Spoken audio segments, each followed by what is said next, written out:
The views and opinions expressed by tonight's guest and topic of discussion do not necessarily represent the official policy or position of Spaced Out Radio, Spaced Out Weekend, Spaced Out Radio Limited, its hosts, syndicated carriers, or anyone associated with this broadcast.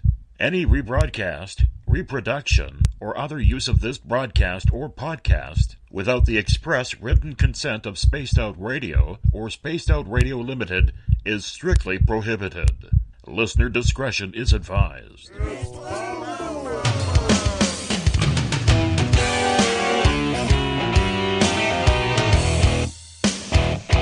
Bumblefoot.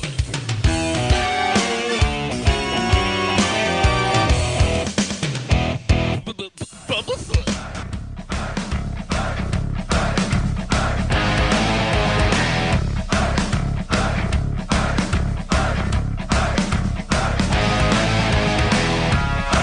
Are you experienced?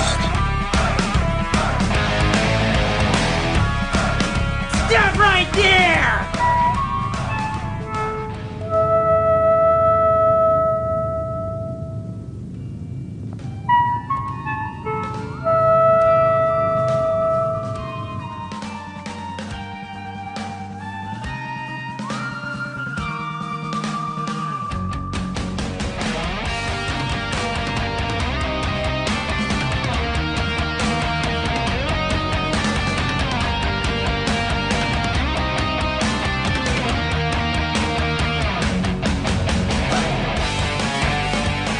From high atop the mountains of British Columbia to you, listening around the world, this is Spaced Out Radio with host Dave Scott. They let us play with all our toys. They let us think that we're big boys. They let us make a lot of noise, but we ain't rule the world. They let us think we're Superman. You can follow us on our website, spacedoutradio.com, on iTunes and TuneIn. Follow Dave on Twitter at Spaced Out Radio, on Facebook at Spaced Out Radio Show, or on our YouTube channel, Spaced Out Radio Show.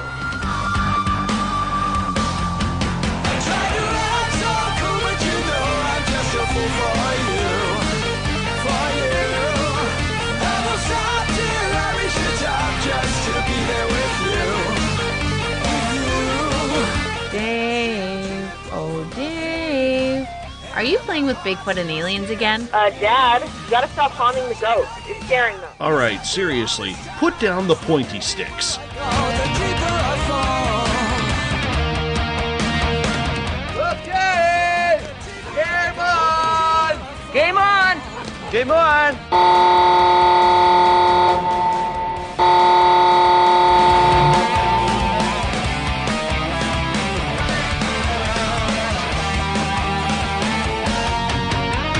The password is... All right. Buckle up, space travelers. It's time to go for a ride on Spaced Out Radio. Mr. Bumblefoot, Dave is ready for liftoff.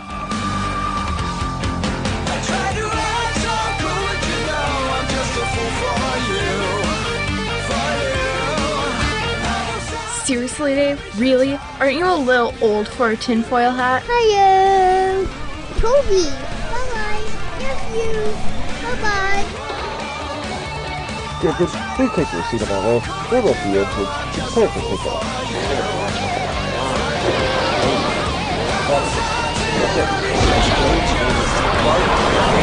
Start. 2, 1. Boost ignition and liftoff.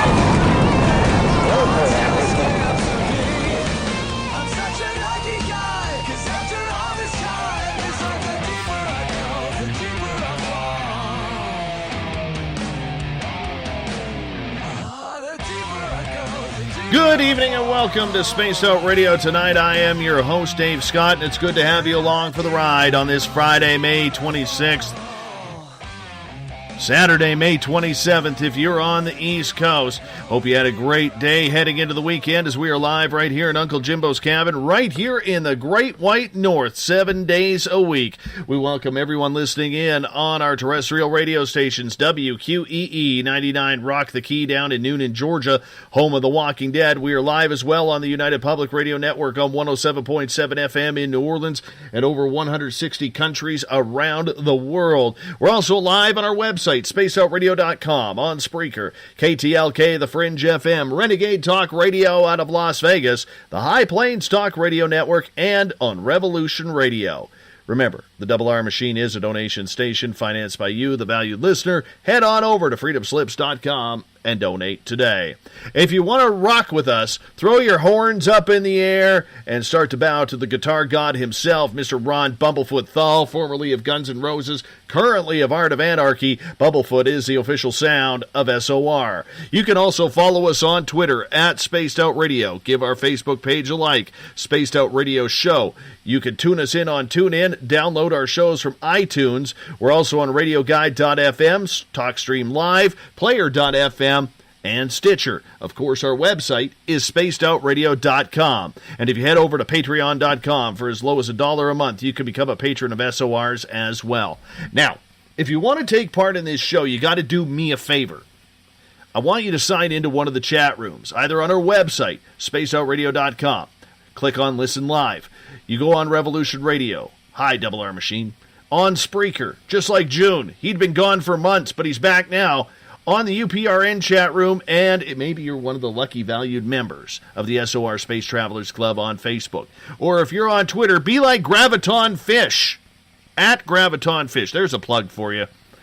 And share our shows, chat away at hashtag SpaceOutRadio.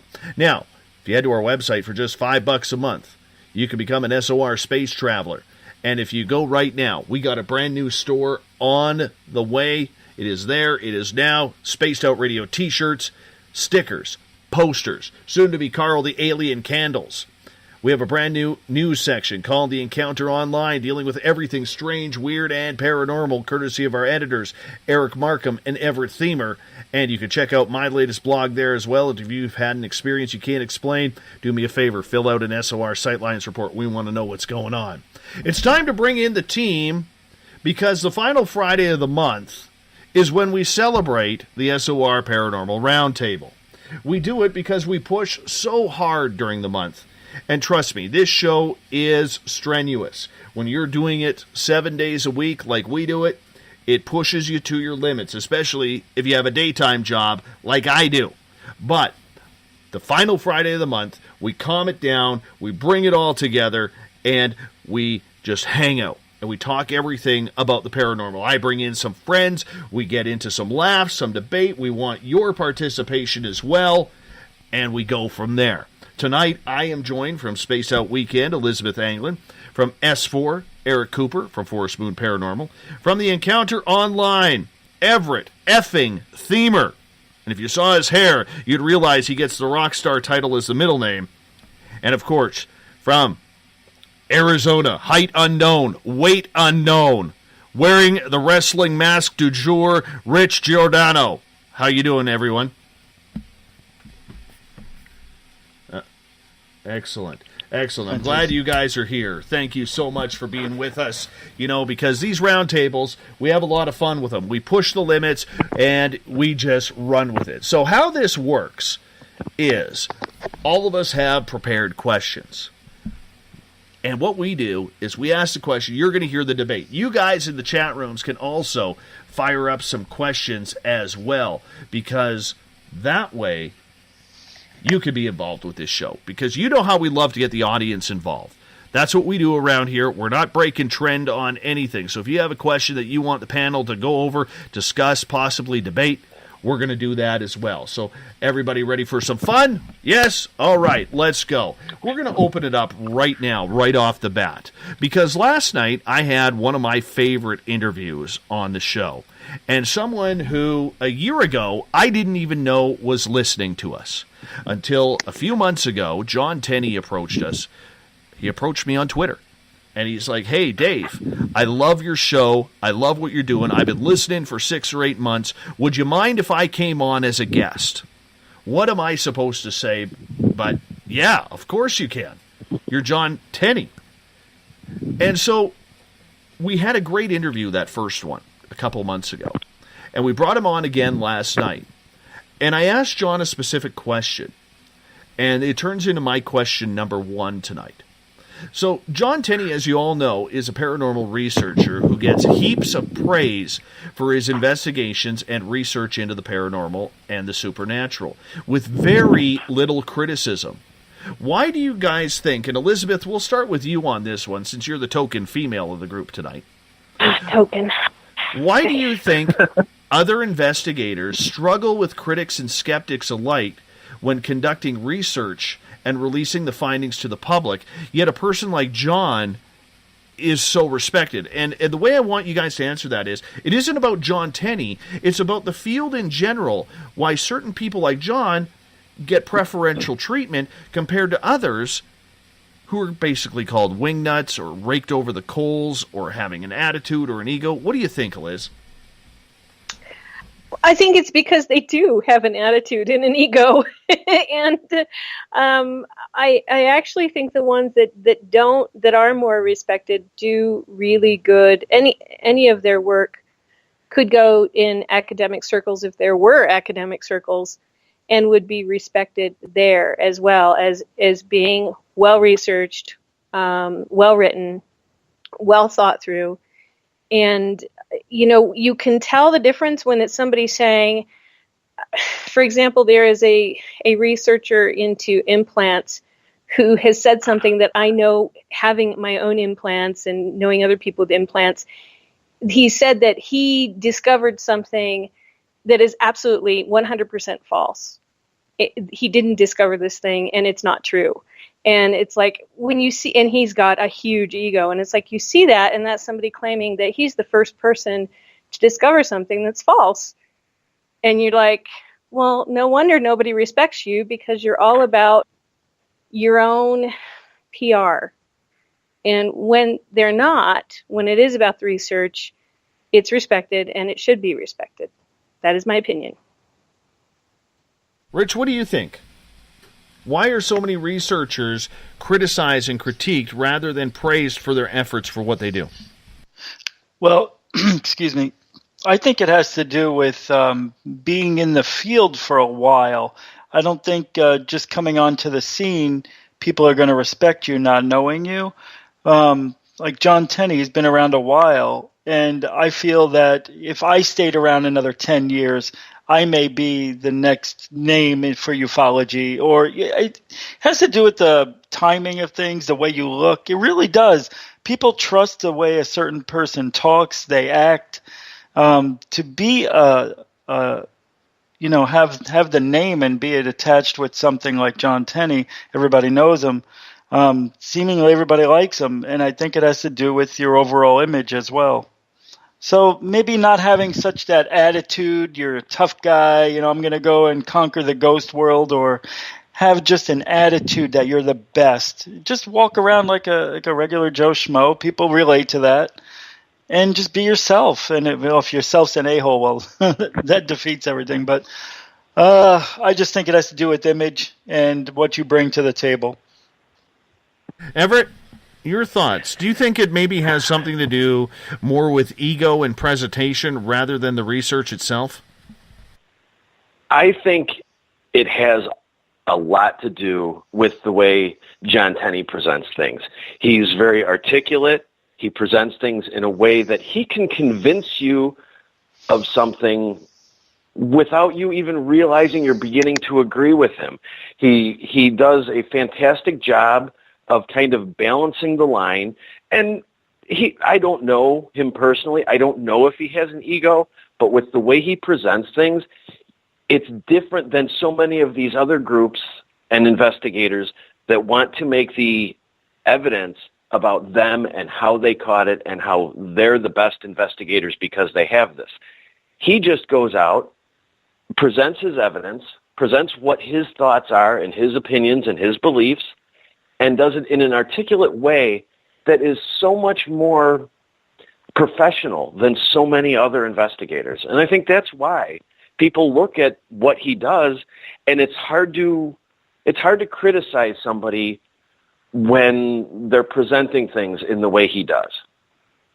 What do you think, Coop? I mean, you've been around you've been around enough paranormal people over the world with your team, Forest Moon Paranormal, that you know the right from wrong. And I know you personally, and I have no problem making that statement in public. But do you think it's more ego rather than the research itself? I like what everyone else said. It's ego and presentation. But I also think a key element is personality.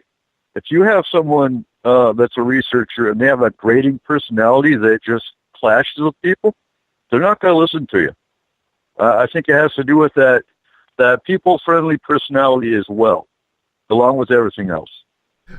And I would agree with that, but I'm going to take this one step further. You know, we have done a lot of interviews with people here, and I sit there and I watch social media. I see how people interact and react, you know, whether it's about paranormal ghost hunting, whether it's about UFOs, aliens, Bigfoot, Dogman, whatever it is.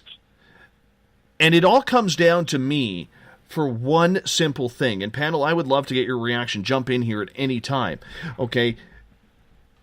It's ego, but more so, it all comes down in this vicious circle that we have talked about numerous times on this show, a plethora of times, we could say, about opinion stated as fact. Exactly. Right, exactly. Okay. Opinion versus fact.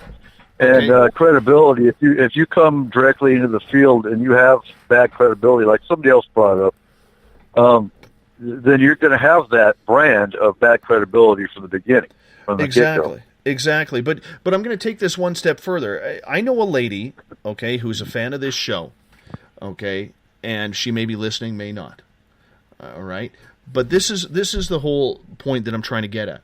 When I first started noticing her posts on Facebook, you know, she was very, very, you know, happy-go-lucky, just a regular person into the paranormal and everything. And now I see her going into rooms and chat rooms and everything, basically trying to be the top psychic of everybody, the bully psychic, that she's got to get her point across, and this is what she feels, and this is the way it is, and you're wrong, and you're wrong. That's what I see happening around the field. Whereas a guy like John Tenney, the reason why he's excited, he's saying, this is what I've found. This is what I've researched. It could be A, B, C, or D. I believe it's A, but you may believe it's D, and that's okay. We're allowed to have differing opinions, but this is what my research tells me. Now it's up to you to choose what you want to believe. And I think that's a fairness. And in a way, it's kind of similar to what we do around here. And how much flack, Everett, have we taken from people when we say we believe everybody? Because that's exactly the same thing Tenney is saying to his followers as well. Exactly. And we have taken some flack, and we've taken some criticism about some of the guests and how we can let you interview them and you treat them with respect, and they're allowed to state their case, and there are people just ridiculing them and wondering why you're not. But it goes back to one thing we need to make clear is that really there is very little fact.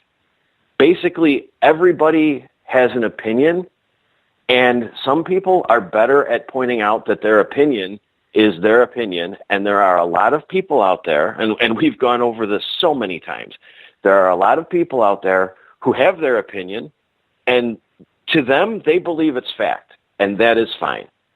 But they promote it so hard and so often that their beliefs are the only beliefs that people should have because they are fact. And I think that's probably the biggest problem. Mm-hmm. And people get used to hearing those people talk. So, for example, when I'm talking and I'm talking from experience and I sound like I really know that happens, it's because it actually happened to me. And people are saying, well, then they think if you're talking from experience and you sound like you're sure of yourself, that you're one of these bozos who is talking from speculation, who's sounding sure of themselves. And there's actually a difference. if you actually have had an experience and you're saying, in my experience, this has happened, and this is, what we saw, you can sound very sure of yourself, and that's okay. But when you're just speculating and saying, it's this, there's so much that we don't know. And if you haven't had the experience, I don't think you have a right to sound like that is how it is. And even if I have an experience, it's not going to be that same way for everybody else. And I'm really clear on that. And that's why we need to go back. That's why we need to go back to believing, or at least accepting, these experiences as something more than just somebody making something up. Because there are so many people across the world having similar experiences that there has to be more to it. There's something that we're missing. And there are a lot of these experiences that may be made up just for somebody's 15 minutes of fame. But even if 10% of the experiences, and that's a small number, I think it's higher than that, significantly higher. Even if that amount of them are actual, valid, real experiences, then there is a lot going on that we don't understand, and we're missing something. And to just discount all of that is foolish on any paranormal investigator's part. Let's move on to question number 2. The first one from Eric Cooper on the night. Coop, why don't you fire this thing up? All right. So, what is your opinion of hybrids, or the people that are awakened? Are the people that are awakened actually hybrids? What's your thought? I know Elizabeth's going to chime in on this one. Are we talking hybrid people, or like those weirdos who drive Toyota Priuses? No, those weirdos that drive Toyota Priuses. That's got to be it. Yeah, the alien hybrids that you hear about. Liz, hop on it. All right, it's complicated because I've had 27 regressions, and a lot of them when I was younger were about that program, and it wasn't an easy thing. And even as I get older, I will meet people, and I will come up with memories of children I didn't know I had. A lot of my children are mainly human, but they do not live on Earth. The others, I don't remember as well or as easily if there are others, where they are, what's going on with them.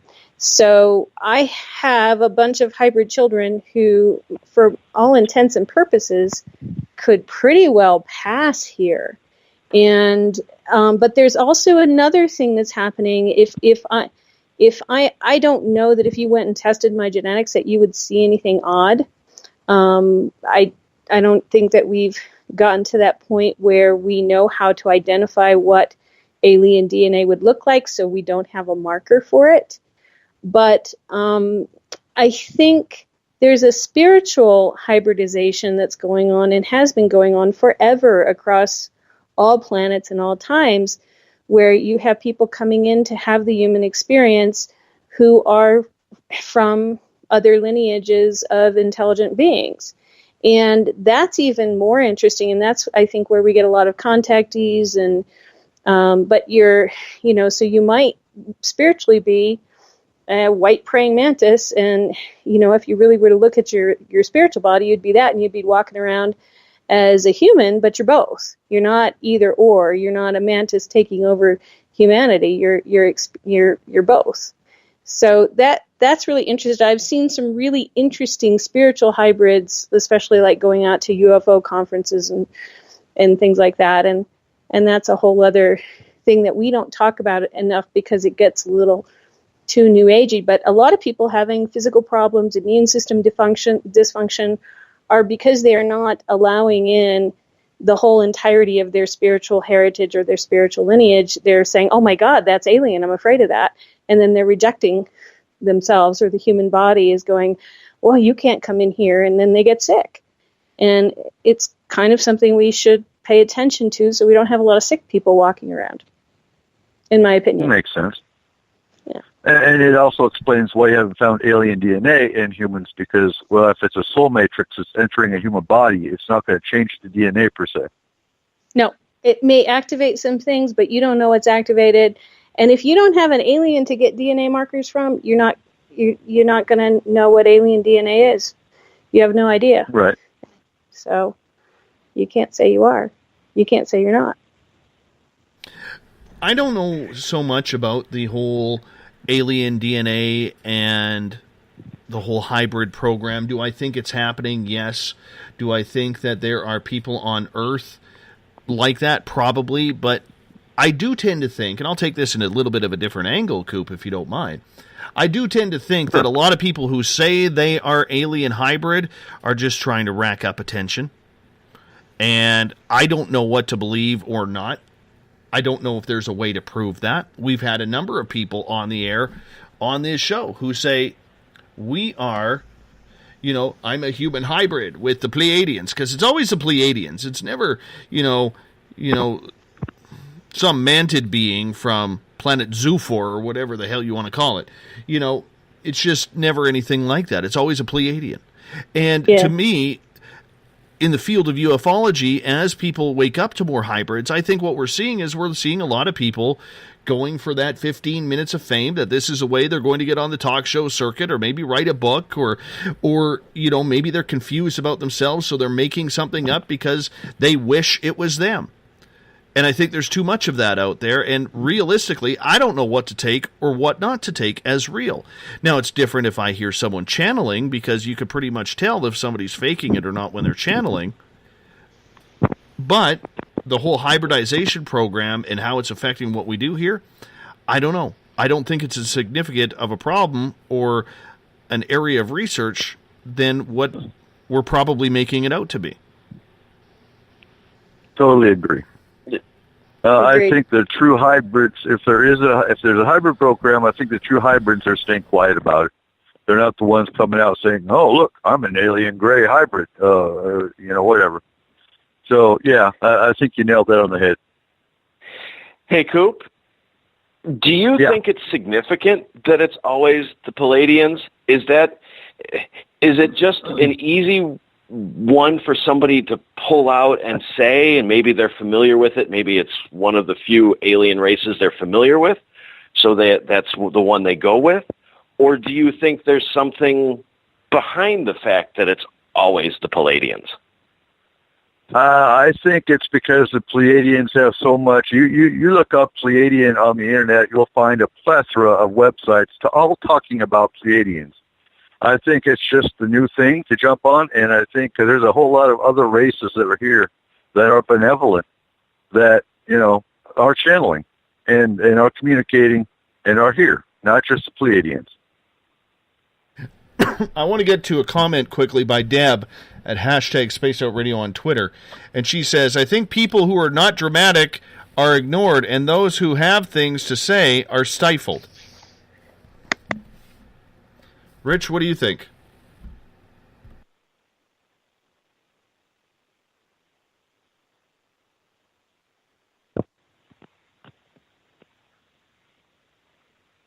Where did Rich go? You guys didn't hear me at all. That sucks. Man, I'm sorry. I must have accidentally hit the mute button. What a rookie. Well, as I was saying to myself, that what was I saying? Holy smokes! What was I saying? Now, my God, I couldn't. I'm totally lost. I said it and I can't get it back. It's out there. It was good though. Thank you. Unbelievable. While you formulate your thought, can I say something about this, Dave? Mm-hmm. I'm probably the outcast on this topic, because I tend to look at this more from a physical and scientific angle. Not that I'm Eric or a scientist or anything like that, but I question, and I go back and forth on this. I question how, on this planet, species can't interbreed. So my first thought is, how can a species or a race from another planet interbreed with anything on this planet? But then I go back and forth and think, well, if they're advanced enough, maybe they do have a way to play with genetics and DNA and create something. So I'm in the middle of the road and looking for the evidence to go one way or the other and want somebody to prove or convince me that they are a true hybrid.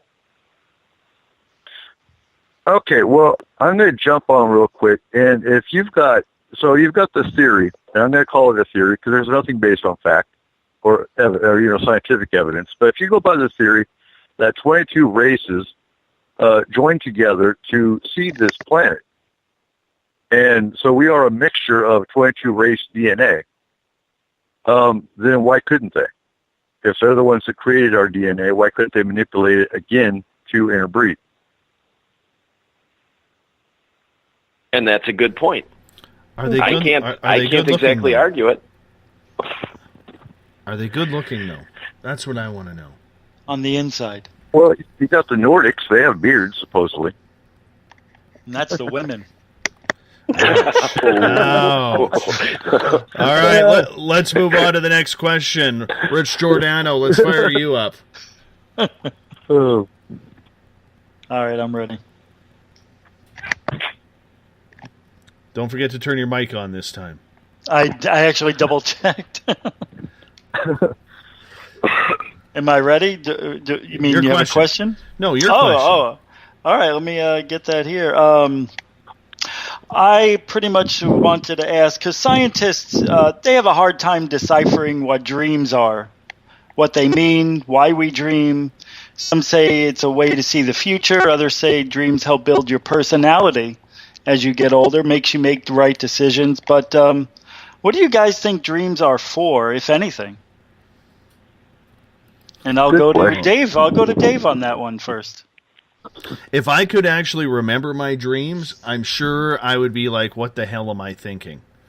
And that's to be brutally honest, with everything.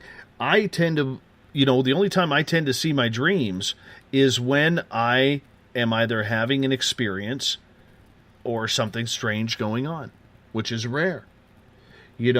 I don't understand what the point of dreams are. I know they're there. I know I'm dreaming at night, but be damned if I could actually remember anything that I'm actually dreaming about.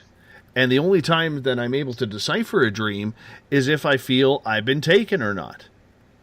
And so I don't know what the point is or what it's trying to do, but it's one of those things I've wondered about as well, Rich, to be honest.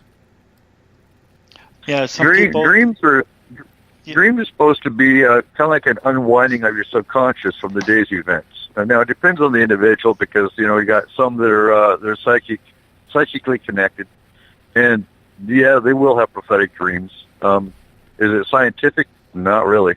I don't think it's ever been proven as to why, other than they have a connection to things that are going on.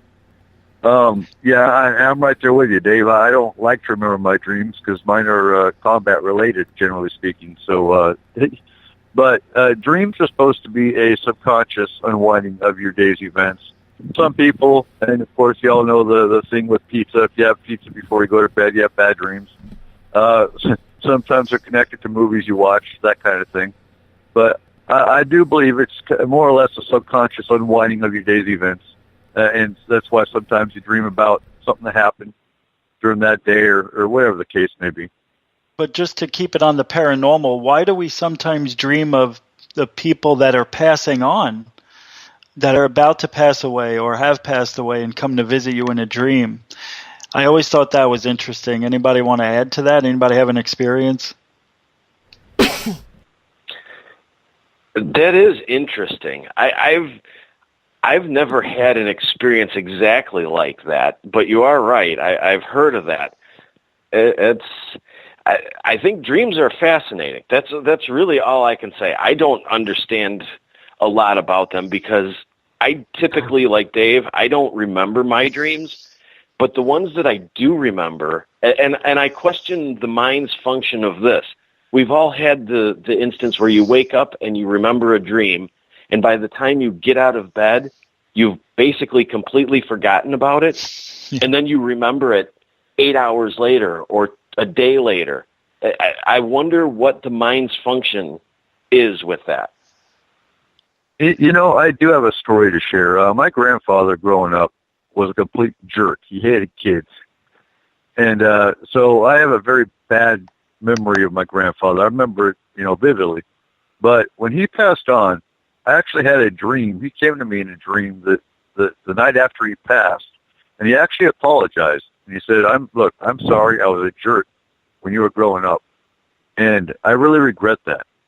And I'm really sorry for the way I treated you and my other grandkids. So was that his spirit coming to me in my dream? I honestly think so. Some would argue and say, no, it was just your memory, healing itself from the way he treated you when you did see him. But no, I honestly believe it was his spirit coming.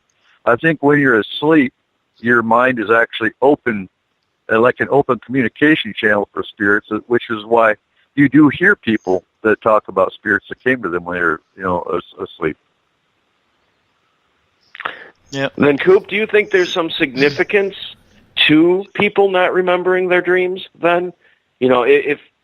If people are more open in that sleep state to spirits contacting them, do you think there is some sort of, whether it be a defense mechanism or just some sort of closure kind of thing, that the brain just blocks those memories for some reason? Yeah, I think it's a defense mechanism. I think it depends on the individual, how traumatic their life has been, that kind of thing. I mean, I very rarely do remember my dreams, but any more of the dreams I do remember go back to Iraq and Somalia in different forms. I don't actually too often have an actual combat dream, but they're symbolic. And I think there's a lot of symbolism in dreams for most people, to be honest with you. If you have a repetitive dream of a wolf, I would be looking at, is a wolf your spirit guide? Or, something along that line. I think, and they have books out there, just a plethora of books about dream interpretation. And each one of them, there's a lot of them that are similar, but each one of them is different for the most part. So I think it depends on the individual. And I do think it's a defense mechanism in many ways. Liz, you've been pretty quiet on this one. Yeah, because I can't remember all the research I did 20 years ago on alpha waves and delta waves and theta waves and which one is REM sleep. And then also I have some very basic biological thing. We're daylight beings, so sleep is a way of getting us not to walk around in the dark and hurt ourselves. But our brains still need to be active. So because we have this planet with this cycle of half day, half night, roughly, depending on the season, we need to be doing something at night, which is not going to get us into trouble. So sleeping is one thing, resting is good. But also in Silva, they talk about different waveforms, and part of that heavy relaxation is to get you to alpha and delta and theta waves. And when you're in those alpha, delta, and theta waves, you're more connected to the universal waveforms, to other people. It's easier to connect non-locally. And it's also state-dependent. There is a thing called state-dependent memory. So if you are having different brain waves, you're in a different brainwave state. If you encode memories in that brainwave state, you're not necessarily going to be able to retrieve them and decode them from a different brainwave state. So, but don't quote me on any of this, because I did this research a long time ago and I've forgotten more than I ever learned about it. But that it's dreams are a great place to do spiritual work, but you could also do it through meditation and through deep relaxation and things like Silva Ultramind or stuff they do at Monroe and remote viewing and things like that. Basically it comes down to, we live on a planet where all the daylight beings have to do something where they're not going to get hurt in the middle of the night. So let's go to sleep. Let's rest. Everett, let's get to your question here. Okay. The History Channel just greenlit a show called Blue Book, and it's one of those shows that is going to dramatize files from Project Blue Book. And I want to know what the panel thinks about these shows that are inspired, quote unquote, by true events. Do they help draw serious research, and researchers, or do they just turn the population into people who are interested in the paranormal and want to live in an episode of the X-Files? You want me to I think a lot of the information you see on those shows you can find on the internet. So did it actually bring you anything that is new? A lot of times, no. No. From what I understand, this show, it's just going to be dramatized versions of the files. I think it's just another way for networks to get their 15 minutes of fame and make some money. I would agree with that. It's just, they're grasping because all the paranormal TV shows are starting to take a dive because people are waking up as to how fake they are. And they're looking for something real, not something over-dramatized or, dramatized, whatever the case is. I think people are grasping for reality and not just another realistic X-Files, if you want to call it that. Rich, I'm curious to get your opinion on that. Well, I don't think that these shows are just for entertainment purposes only. You're not going to get any serious research done out of that. I don't think it's going to inspire. It may inspire somebody. You never know. But, I think you have to have a personal experience to get into the subject and do the research and be that interested and delve into it. But these shows, I would like to see where they followed somebody around that does real research, that actually has scientific data, and they have connections with other people who do the same research. So I'd like to see somebody be followed around, see how they skywatch, what they recommend, what cameras to use, what software to use, when to go skywatching, where. So I don't know. I just want to see a different type of paranormal or UFO show. I'm just sick of these from the files of, You know what I'm sick of? What I'm sick of in regards to it, and I'll agree with you on that, but I'm tired of all of these different shows pop up, but they all have the same people. Right. It's all the same people. How many differing opinions can you get from Mike Barra or Linda Moulton Howe or Giorgio Tsoukalos' hair or Stanton Friedman, who will be on this show next month? How many differing opinions can you get? Because it doesn't matter what the topic is. If it's Roswell, boom, there's Stanton. If it's Area 51, boom, there's Stanton. There's other people who are researching this and doing good quality work. But because there are so few names that have been able to step into that mainstream crossover and become popular with mainstream people, that's why they keep bouncing. I don't know how many times I've been on Netflix watching the UFO files or something in regards to something strange, and of course it's almost like a trigger word. There's Stephen Greer, there's Mike Barra, there's Linda Moulton Howe, there's Whitley Strieber, there's Stanton Friedman, there's whoever else. The list goes on and on. It's the same people every time. So in reality, what the Sam hell are we actually learning? Nothing. It's rehash. Okay, well, real quick, I usually don't. I get emails occasionally from some of these production companies. They want clients and that kind of thing, and I just ignore them and tell them to screw off. But I actually got an email from a TV show coming out called Earth Mysteries, and I called her back, and they seem like they're on the right track. They're looking for real people with strange stories. And she interviewed me, and I gave her some strange stories like, the wormhole in Germany that I walked into and that kind of stuff. And she's supposed to be getting back with me if they're going to take our stories or not.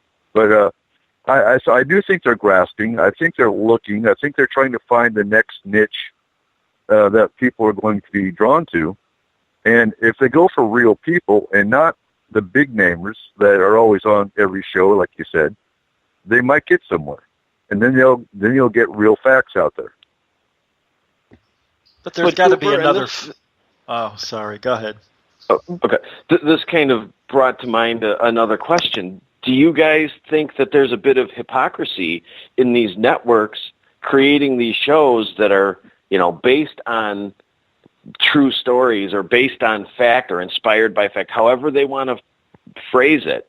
They produce these shows and air them, but then when the stories are actually happening and there is actual news, they treat it kind of like a sideshow joke. Well, that's the difference between news media, though, and these TV shows. Different medias, I believe, and you guys can correct me if I'm wrong, but you take NBC and Fox and CNN, they don't air these kind of reality TV shows. Whereas the reality TV shows, they're just trying to compete and try to get their money. That's really all it boils down to. So when the real stories come out, these reality TV shows have already aired because they go by seasons. I would say there's something to that, but on the flip side, the cable channels, shall we say, they have more time to broadcast this. I mean, let's not forget. I mean, I believe it was CBS or NBC that carried Unsolved Mysteries for years, and who still doesn't crap their pants when they hear the voice of Robert Stack in the background? Get me some ice cream now. I mean, we all were shaken and stirred when he started speaking. And, as someone who has worked in the media, I could tell you this. I mean, we all look for some sort of pattern in regards to that. I don't think it's so much a pattern that they're ignoring these topics, but people will watch. I mean, NBC, ABC, and CBS, the big three, are going to make their money. And if you want to throw Fox in there, you can too. They're going to make their money no matter what. But they also own a bunch of cable networks as well. And it's those cable networks that by pushing these programs on, whether it's sci-fi, whether it's history, whether it's A&E, that they need to produce as well for the channels.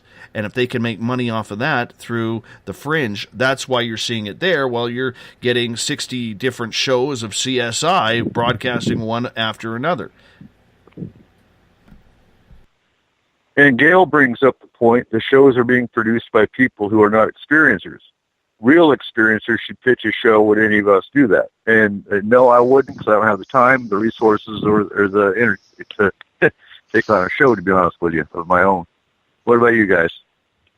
If I had a producer and somebody who was familiar with the business who wasn't a total shyster / look at me, I don't even know what the name of Dulce Mesa is, then yeah, but otherwise no. I'm show ready. Just get me a topic and let's go. Yeah. No, seriously, I would consult on one. I would consult, but I don't want to be the one to pitch. I couldn't do it. No, I'm with you, Everett. Yeah, like I said, I don't have the time or the energy. Being a consultant on a show, not a problem. Throwing them stories and whatnot, sure. But no, actually doing a show, no. I would probably do it, but I am way too unattractive for television. Way too unattractive. Me too. You keep saying that, but you're not. No. You looked good at the Paracon. You did. You actually are not way too unattractive for video at all. No, I disagree with you there. I will disagree with you there.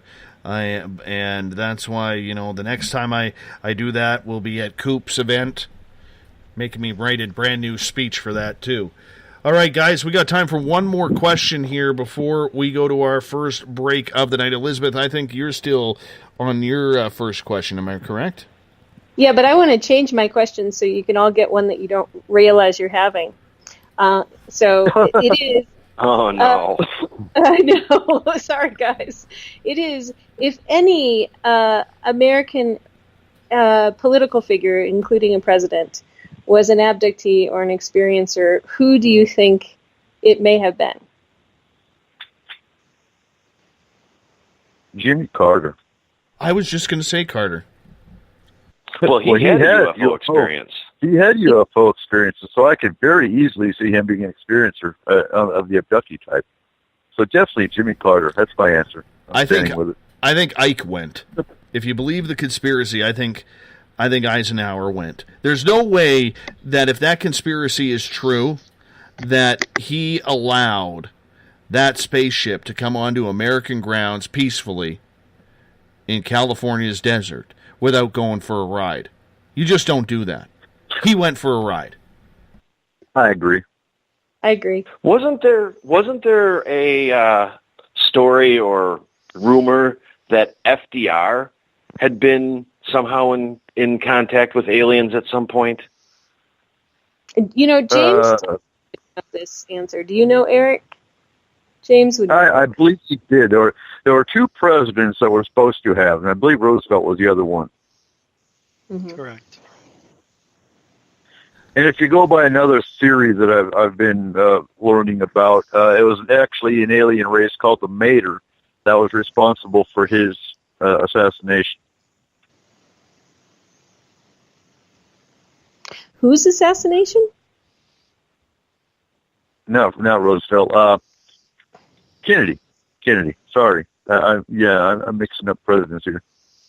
The Mater were actually supposed to be responsible for his assassination. And what's the theory behind that? Yeah, that's interesting. What's that? Because he was not following their agenda, and so they removed him. I'm not buying that one. Buying that one. That's way too way far out of left field. You know, I very rarely will call someone out on bogus info, but somebody has braided your beard too tight on that one. Well, I don't have my tinfoil head on either. You know, Dave, I'm not one for buying into all the rumors and theories and conspiracies, but you know, if Eisenhower had met with aliens and had some sort of agreement, Kennedy was the one that really pushed the space program. Mm-hmm. Maybe there's something there. Especially if there's alien bases on the moon or aliens out there somewhere, maybe he was the first president to really push our space program. I hate to put on my tinfoil hat so early in the show, but there's almost something to that. Well, don't forget, Reagan was a big believer as well. How many times? Oh yeah, we could go. We could do a whole other show on Reagan. Yeah. You know, I don't. You know what? I would throw Reagan in that mix, man. I really would throw Reagan in that mix because, you know, I mean, you look at what he said to. Oh, now I'm forgetting the name. The movie producer, E.T., Steven Spielberg. Right. After a private viewing of E.T., where Reagan and his crowd wasn't laughing when they were saying, paraphrasing here, you got this pretty real, you know? I mean, there's things and his speech to the UN. Exactly. Yeah. Mm-hmm. And he did, you know, for all the armament buildup, it led to nuclear disarmament, which is an alien agenda, or has been, in my opinion, in my experience, an alien agenda. So he did follow a certain group of aliens' agenda, in my opinion. So, yeah. We got about 3 minutes before we go to break here. Joe is saying in the SOR Space Travelers, I'm a noticer, not an experiencer. Joe, you have been taken more than me, my friend. You have been taken more than me. Your coins have stacked way more than mine have. And you got Bigfoot in your backyard too, Joe. Wasn't Joe going to do the experiment with the coins and let the space travelers know what the results were, or if they had moved? Yes. Yes, he was. We've never got an update on that. Exactly. Yeah, Joe. Come on, Joe. We need to know the secrets. Joe is way too busy combing his hair right now. He does he does 1,000 brushes aside per day. He told me. Ooh. That's a lot of combing. Dave's got a black cat looking in his window. Yeah. It's a cute cat. It's a cute cat hovering around Uncle Jimbo's cabin today. You know, as long as the puss keeps quiet, that's all that matters. It's all that matters. We got about 2 minutes here before we got to go to break. Our roundtable discussion panel tonight, joining me tonight, Rich Giordano, height unknown, weight unknown, wearing a black wrestling mask with blue and gray trunks. It's true. Mm-hmm. Everett, effin' Themer, putting the effin' in everything today. He's missing the U for fun. We got don't ask me where that came from. Don't ask me where that came from. We got the beautiful, lovely, and talented Space Cadet Elizabeth Anglin from Spaced Out Weekend, and the man's beard, who's a myth and a legend, rolled into one long braid, just so he can look a little bit like Bumblefoot, Eric Cooper from Forest Moon Paranormal. You're listening to Space Out Radio, and hey, right before the break, or right during the break, head on over to our website, spacedoutradio.com. Check out the features that we got going. Maybe you need a new t-shirt. It is getting warm out there, and we have Spaced Out Radio t-shirts for sale. We have some great posters of We Own the Night stickers. You know, I don't know if you like bumper stickers on your window or anything, but we got some of them. They're good to spread around as well. Teresa, the other day, bought 20 of them. 20! Damn. She is going graffiti.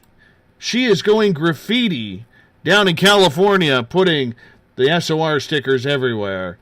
You're listening to the mighty SOR. We'll be back with hour number 2 of the Roundtable right after this. Coming September 29th to October 1st, the first annual Spaced Out Radio Caribou Paracon. Hi, this is Dave Scott. The event will be held at the Spruce Hills Spa and Resort in 108 Mile Ranch, British Columbia. Come join us for an amazing weekend of speakers talking all things paranormal, UFOs, ghosts, aliens, Sasquatch, intuitiveness. Listen to great speakers like Miriam Delicato, Samantha Mowat, and the crypto guru, Ronald Murphy.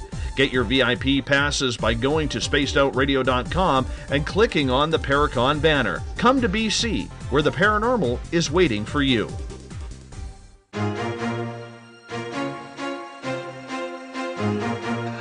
From coast to coast to coast, Blacklight Uncharted is taking on the paranormal across Canada. From ghostly hauntings to the UFOs flying above in conjunction with MUFON Canada, we're closely investigating what's going on in the northern skies and checking out the apparitions that walk among us. Check out our videos right here at spacedoutradio.com. We want to know your thoughts, we want to hear your experiences, and we want you to share your stories. The answers are out there, and we intend to find them. Would you like to become one of our space travelers? All you have to do is click on the Space Travelers icon at spacedoutradio.com. For only $5 a month, you can get access to some great prizes, as well as private monthly shows, newsletters, and a members-only section on our website. Become a space traveler today. It's paranormal news at its finest. Welcome to The Encounter. At spacedoutradio.com, The Encounter online is SOR's trusted news source for everything weird and strange going on around the world. This is news editor Eric Markham. Our team of journalists are scouring the planet for those strange stories that rarely make the mainstream. No fear-mongering or fake news here. Head over to spacedoutradio.com and encounter The Encounter.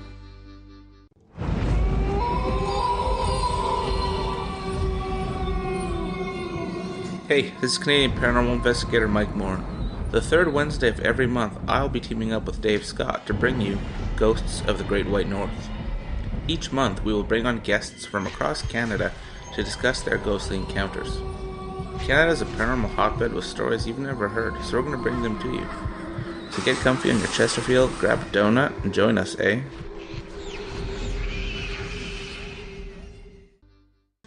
Have you had an experience you can't explain?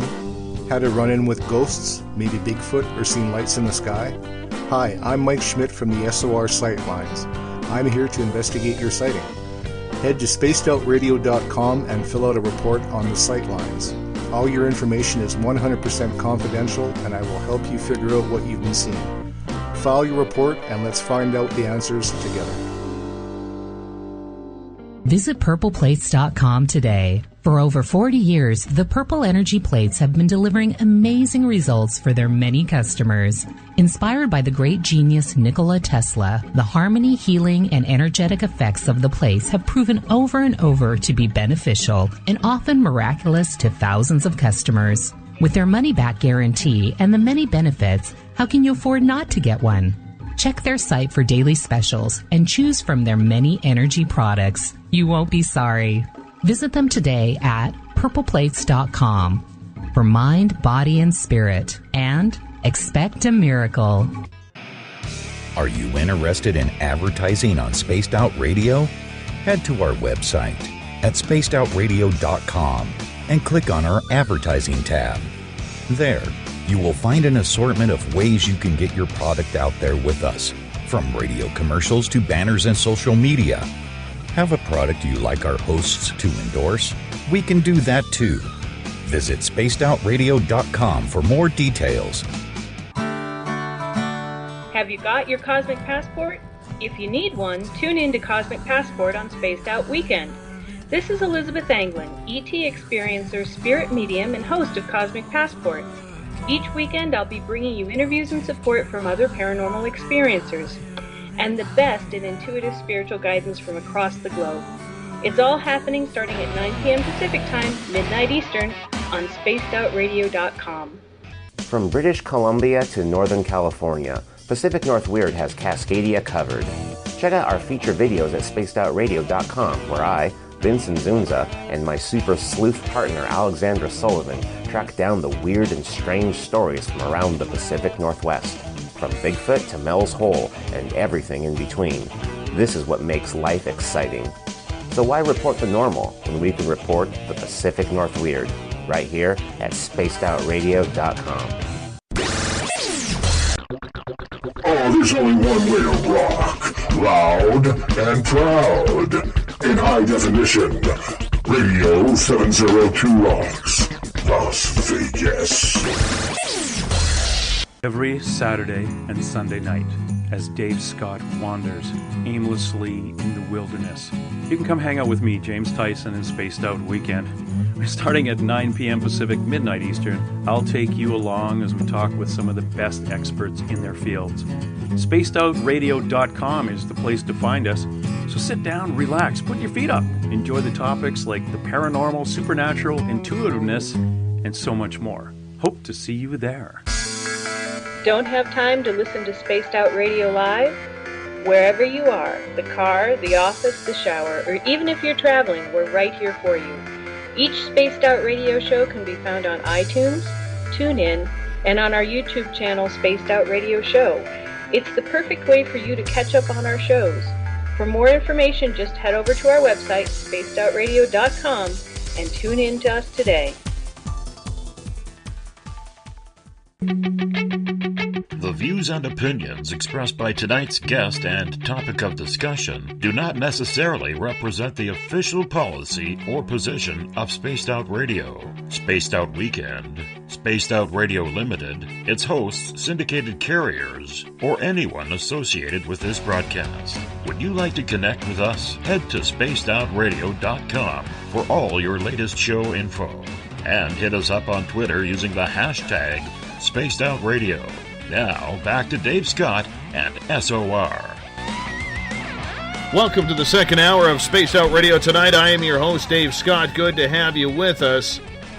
Tomorrow night and Sunday, Spaced Out Weekend is back in Uncle Jimbo's cabin with Elizabeth Anglin and James Tyson. 9 p.m. Pacific, midnight Eastern time, right here on the mighty SOR at spacedoutradio.com.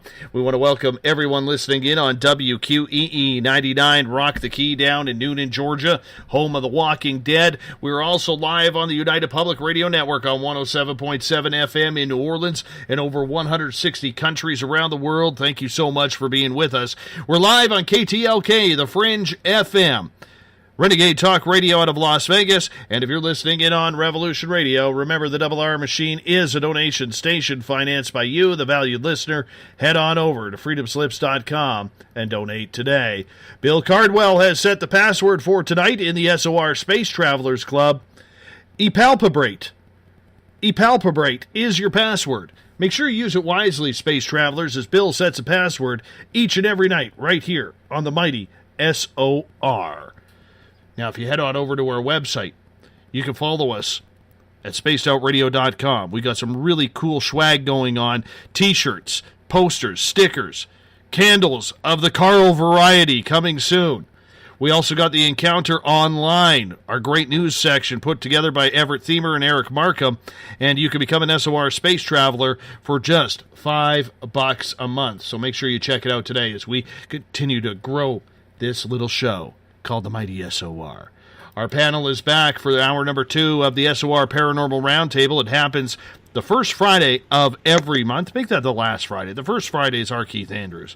Tonight we are joined from Spaced Out Weekend, Elizabeth Anglin, Eric Cooper from S4 and Forest Moon Paranormal, Everett effin' Thiemer. He puts the fun in Thiemer. Yes, the fun. Okay. Way to be enthusiastic about that. You just blew it. I'm just trying to figure out how fun fits into that. We'll go over it in the next break. Anyways, Everett's from the Encounter Online, and for parts unknown, weight unknown. He always has a mixed bag of tricks when he steps into the squared circle. Richard Giordano. How are you, my friends? How are you, my friends? There you go. Thanks, Chewbacca. So let me get to my second question of the night, because we are rocking the questions here on the Paranormal Roundtable. And Liz, I'm going to start with you again on this one as our resident psychic medium of this panel. How come so many psychics out there can predict the negative with pinpoint precision, but when it comes to something positive, it's always months away? You know what I predict? I predict that you are going to ask this question every other or third show. Probably. And I also predict that if you ask it again, I am going to come up there and I'm going to smack you silly. I don't know, because I'm not one of those psychics. I have predicted when people are going to meet the people that they marry, and it's been good. You know, I make all sorts of, yes, you're going to get that job. It's going to be the 3rd week of July. I mean, but I think it's you, Dave. I think it's something to do with you, and I love you dearly, and I'm just going to leave it at that. It's not just me, though. It's not just me. It is just you. It is mainly just you. I highly doubt that. Well, I mean, you talk to a lot of psychics, though, so maybe it's just, it's like every time you look at something, you change it. So maybe that's part of it, too. But, yeah. You know, I mean, warnings are more important. You get more energy for warnings. I'll just say that. You know, your guides do want you to know when your car is going to break down and something like that if you have a health issue. So you get more energy for that. And good things, you can sabotage them by knowing about them in advance. I get that. I can see that. But I want accuracy. And I don't see a lot of it out there. I'm sorry. I'm not trying to be negative or jump on your back or anything. Okay. Yes, you are. No, I'm not. I so am not. Stop that already. It's what your good is. I mean, I guess it's like the good that you expect, which is the good that you receive. That's another thing. If your expectations of what your good are, I'm going to win the Mega Millions, and your good is actually that somebody is going to give you a new couch and a TV. Those are very different expectations of good. So I don't know what to tell you. I love you dearly. I'm going away now. I'm running away. I'm putting myself with you. Well, there was nothing frustrating about that. That's for sure. There are different expectations of good. I'm trying to figure out. I don't know. Okay, I'll give you an example. I read for somebody once who wanted to be Oprah in 4 years. In 4 years, she wanted to have and be as famous as Oprah. And she wanted me to tell her that this was going to happen in 4 years. I saw a lot of good things happening for her in 4 years. And because I did not predict that she was going to be as famous as Oprah, which it is now past 4 years, and you have never heard of her. She was very upset. So I don't think I could have predicted the good for this person in any way, shape, or form, because I was not predicting the good that she wanted. Right. Okay. So she was only going to be able to hear the bad. That makes total sense, yeah. That's right. And you know, when I did tarot readings for people online, I did it for free, but I used to get the same people, and they'd come every day. It's like, why are you here? Why do you want a reading again? I just read you. And I think it's what they expect. And all they hear is the negative. You can tell them that they're going to have a new job next week, and if they don't hear what they want you to say, then it's just negative. I agree. But pinpointing... Oh, go ahead. Go ahead. No, you please. Okay. I think I side with Dave on this one, because if a psychic tells me that something fantastic is going to happen next week, and it doesn't happen, I'm going to be upset with that psychic and question that psychic. But if they say sometime in the next month, something bad is going to happen, whatever it may be, if that doesn't happen, I'm less likely to be upset with the psychic because I'm relieved that the horrible event didn't happen. And I think some of them, I'm not saying all of them, but I think some of them know that and phrase things and play off that to keep themselves in a position of having a good reputation or being accurate. And I think that they're protective of that. So I kind of have to go along with Dave on this.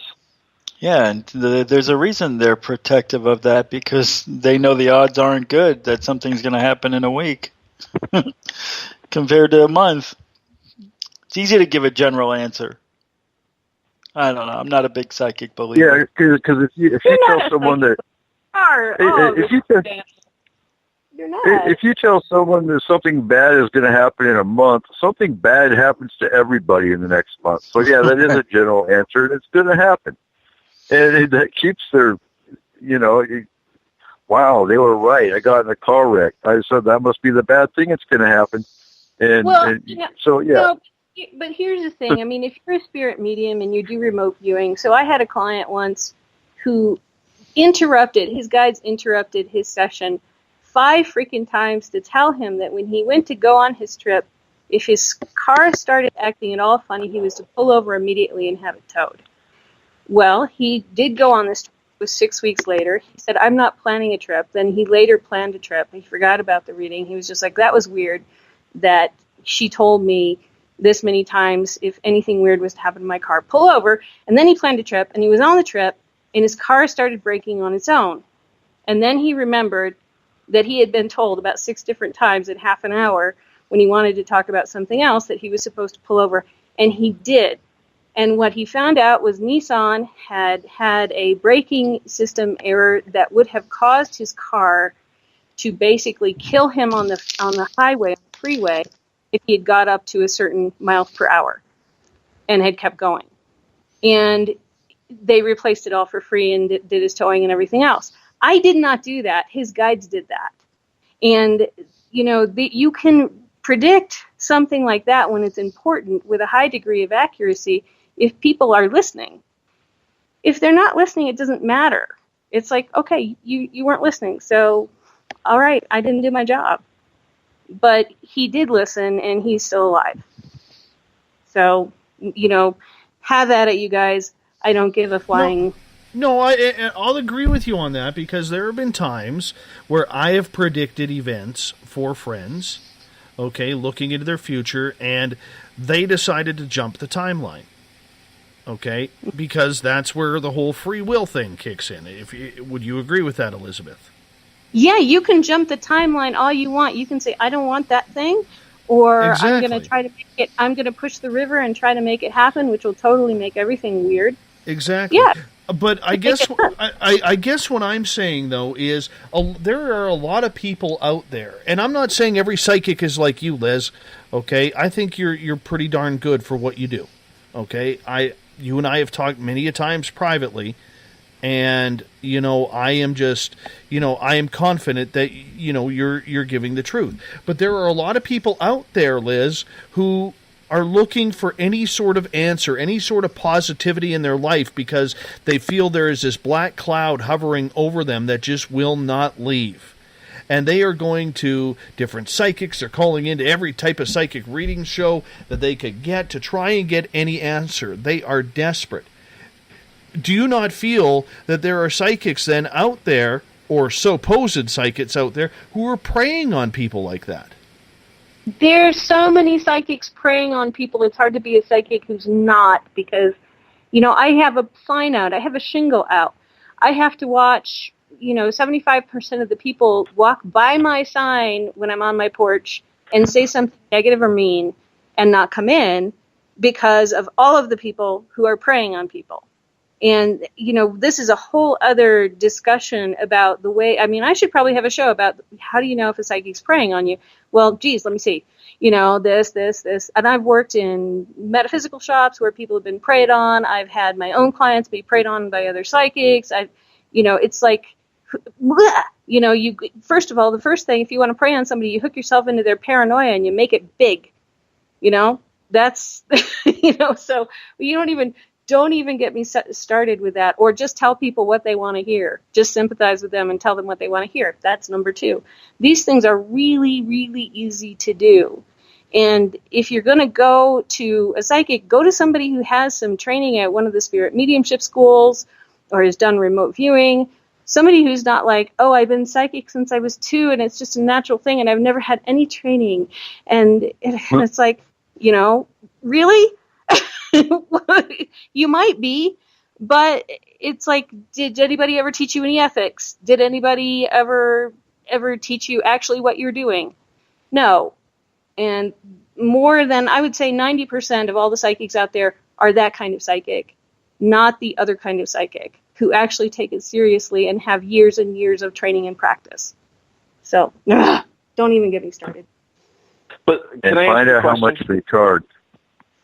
What? And find out how much they charge. You know what? The ones who've been doing it for years and have practiced for years and who are doing spirit mediumship and healings, you need to charge a certain amount in order to make yourself available to do the work and not have to work a full-time job. And that is just the way it is. And so, I do not make a ton of money doing what I do, but it is my vocation, it is my calling. And I would be in trouble if I didn't do it, because there are a lot of people on the other side who are waiting to get through to their people. And so if you think that I'm getting all sorts of accolades and payment because I have such a fee, you look at the fact that I can't afford health insurance and I'm just above Medicaid and I'm screwed. And then you come talk to me and see how upset I am when people bash people like me who are making less than I could make working somewhere else. I could be making 6 figures somewhere else. But this is my vocation. So don't even get started there. Okay, Liz, I have a question. Dave, if you'll allow me. Please. Liz, do you think that social media has made fraudulent or inexperienced psychics easier to prey on people?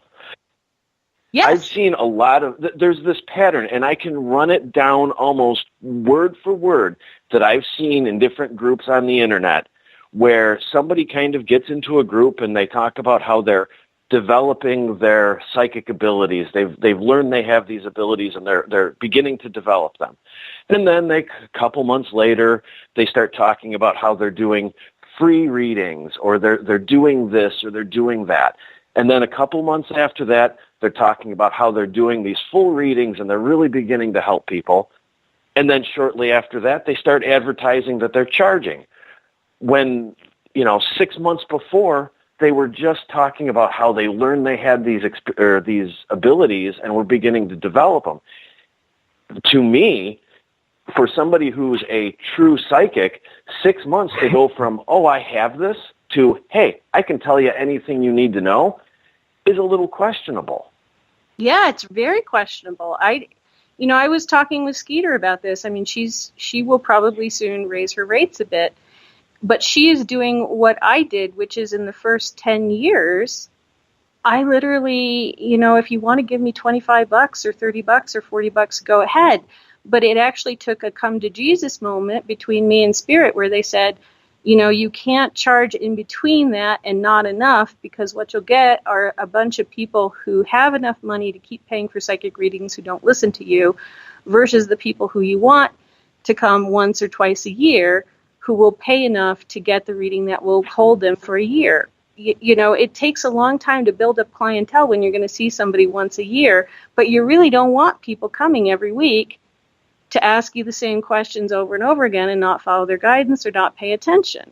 So there's this whole thing about how much you charge versus what you end up engendering in the business.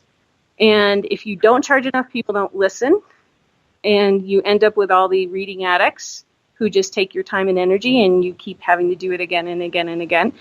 And you get to there's a certain level that you charge where you get the good clients who will listen to what you say. They will follow their guidance. But that's like after 12, 14, 15 years, maybe more, in my opinion. Right. And Elizabeth, I wasn't picking a fight with you. The ones I'm talking about are the ones that charge $100 a minute, and the ones that come on TV and have ads for $50 a minute, and you call this 800 number and yada yada. And like Everett, Everett, you pinged it. Too many people come out, even in Forest Moon Paranormal, I have people that come up. I'm psychic, and well, you know what? I have to vet you before you even think about coming onto our team, because for one, if I can bring you into a house, for example, and what you tell us about the spirit that's in that house is online with the history and what the client's telling us is going on, then that's a way you can vet a psychic, for example, with the paranormal. And when it comes to a reading, that's a hit or miss, and that's why I said it depends on how much you charge. Because if you're charging just enough to make your living and be able to live month by month, that's one thing. But these other ones that come up and they're charging an astronomical amount, you have to question. Yeah, no, I've met people who, I met somebody who I worked with who all of a sudden, because I did animal communication, she did animal communication. And animal communication was the first thing I did after becoming a Reiki master. It was the first thing that came to me, along with, over a period of years of running a Reiki clinic and seeing a lot of clients, medical intuition and animal communication. So I had years of actually practicing, and all of a sudden, because I said that I did it, she said that she did it, and it's like, you never worked with a vet, you haven't been out in the field, and just because I say I do it, you could do it, because you could do a psychic reading for an animal. It is not the same thing as actually doing what I do, which I've done for years. But she didn't care. All of a sudden she was a spirit medium, all of a sudden she was this, all of a sudden she was that, and it's like, it's another angle to get somebody in the door to give them a reading. And if you sound like you know what you're talking about, they're looking for somebody to tell them what to do. And if you sound like you're an authority, they will follow what you say, even if it's BS. And that's not ethical. That's not correct. So I don't know. I don't know what to do. We don't have, people from Arthur Finley coming, or from Lily Dale coming, or from, we really don't. We are so far out there that there's nobody coming around saying, hey, cut it out, be ethical, or we're going to slap a fine on you. And anybody could claim that somebody is not being ethical when they are being, if they don't like their message. So it's hard. It's a hard business to be in, and it's a hard business to watch people do that stuff in. All right, Liz, let's get to your question, since you're owning the mic right now. Yeah, I am. Rant. Okay, so my next question, I'm in the light and fluffy questions this evening. So if you were abducted by aliens not abducted, but basically picked up. It wasn't going to be the let's put you on the table and poke you with stuff or take samples. But the aliens say, where do you want to go? Any place in any dimension, anywhere in time, backwards or forwards, across all the universes. Where would you go? Egyptian. Why? Because I love that culture. Just, cut and dried. Egyptian or Celtic? I know those are completely different different spectrums, but yeah, Egyptian or Celtic, I love those cultures. Okay. Well, there are people who don't think they're actually different, that they're related. And this is true. Yeah. Honestly, I'll be blunt here. I'd want to go as far away from this place as possible. Just to see. I don't blame you. Just to see. I would like to see a sunrise on a different planet, just to see what it looks like. I'd like to see how far and beyond space was. I'd like to just go for that ride and get the hell out of Dodge for a while, And, I've thought about that quite often, with my own experiences, and then with Carl appearing at the window. I would love to go, as long as I was visually focused and awake. Like, none of this dream crap where they take us in the middle of the night. I want to be visually awake like I was for Carl, for the extraterrestrial that I saw in the forest with Samantha Mowat. I need that. I really want to be a part of something like that. And if I never come back, I'll be honest with you, I'm okay with that. I'll just find a real strong signal to get all the way here so I can still broadcast the show. But I just want to get the hell out of Dodge for a while. That would be cool. Yeah. That's a tough question, because there's not one specific place I would want to go.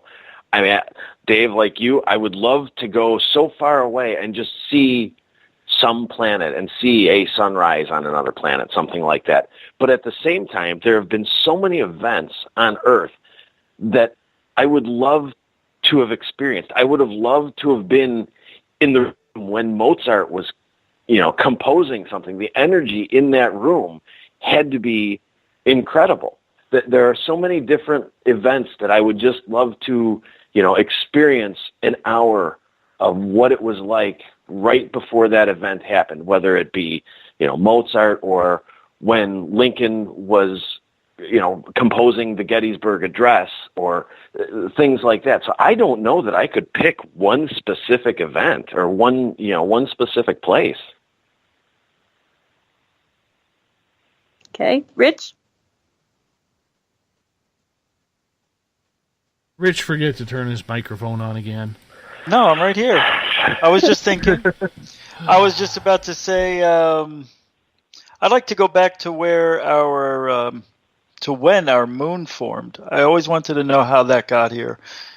A lot of people think it's hollow, it's a spaceship, and we only get to see one side. There's alien bases on the other side.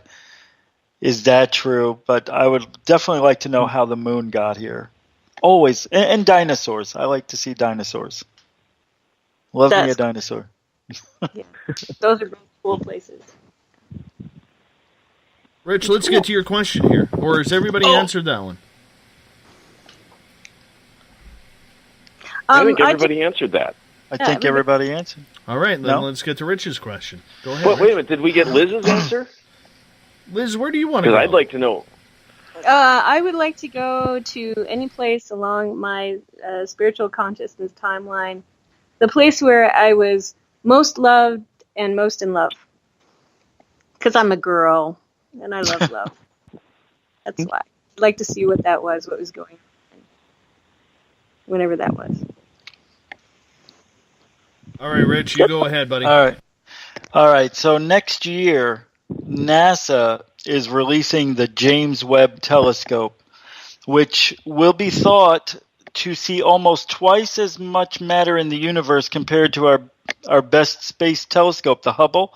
But the researchers are saying we will be able to see past 14.1 billion years, what is thought to be the beginning of our reality, the Big Bang.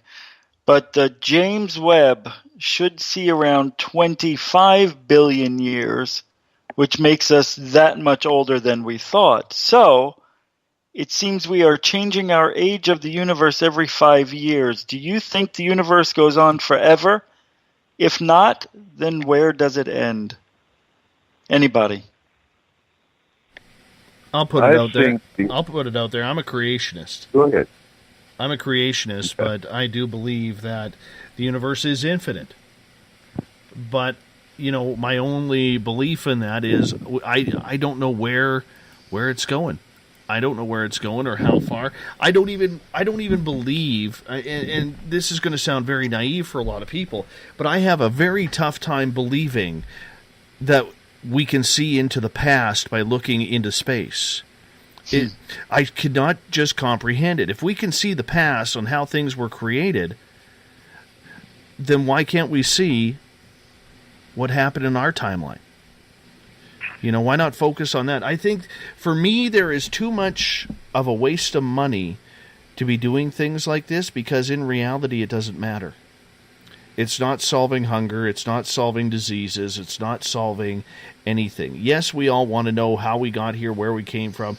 Scientists, no matter what, are not going to believe creation anyways because it's not in their DNA. Right? But, on the flip side, I don't believe that you could see that far into the past. Maybe I just can't fathom it is probably the better answer. But it's hard for me to even comprehend that we can do that. And to look 25 billion years in the past, why don't we build some kind of scope that can do that on our own planet and see and prove? Because I think it could solve a lot of questions if we could do that. I realize two totally different things, but we're traveling back in time by looking into space, as weird as that sounds. But it has to do with speed of light, I guess, and why we can see that far into the past. I'm sorry. I'm right there. I know you're fine. I'm right there with you, though, Dave. We have people that are hungry on our own planet. We have places that haven't been explored, like the bottom of the oceans on our own planet. Why are we wasting billions of dollars looking at places?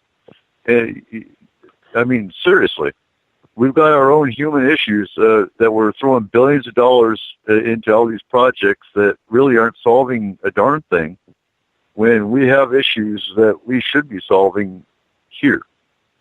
And as far as the planet being billions of years old, yeah, I do believe it is.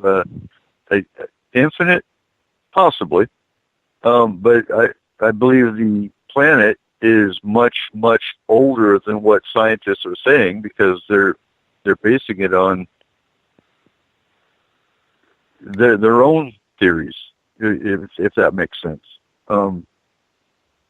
So, yeah. This is why sometimes, we don't always know everybody's exact questions. And this is why I like that. Because just listening to the question and listening to Dave, your response, and Eric's, your response, made me realize that I don't know nearly as much about this stuff as I think I do sometimes. Right. And now, obviously, I'm going to spend the rest of the night after the show scanning the internet, studying about, telescopes in the universe, because I'm not sure I can even form an answer to that, because I'm just not smart enough.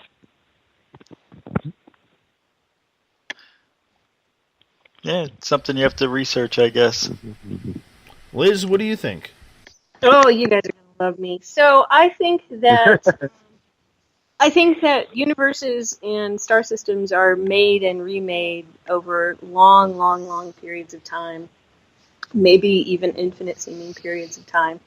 I think that we would be better off spending our time and energy putting things into a LISA-like observatory, which is a laser interferometer space antenna, which looks for gravity waves, because gravity waves tell you more about the space-time continuum than just plain old light.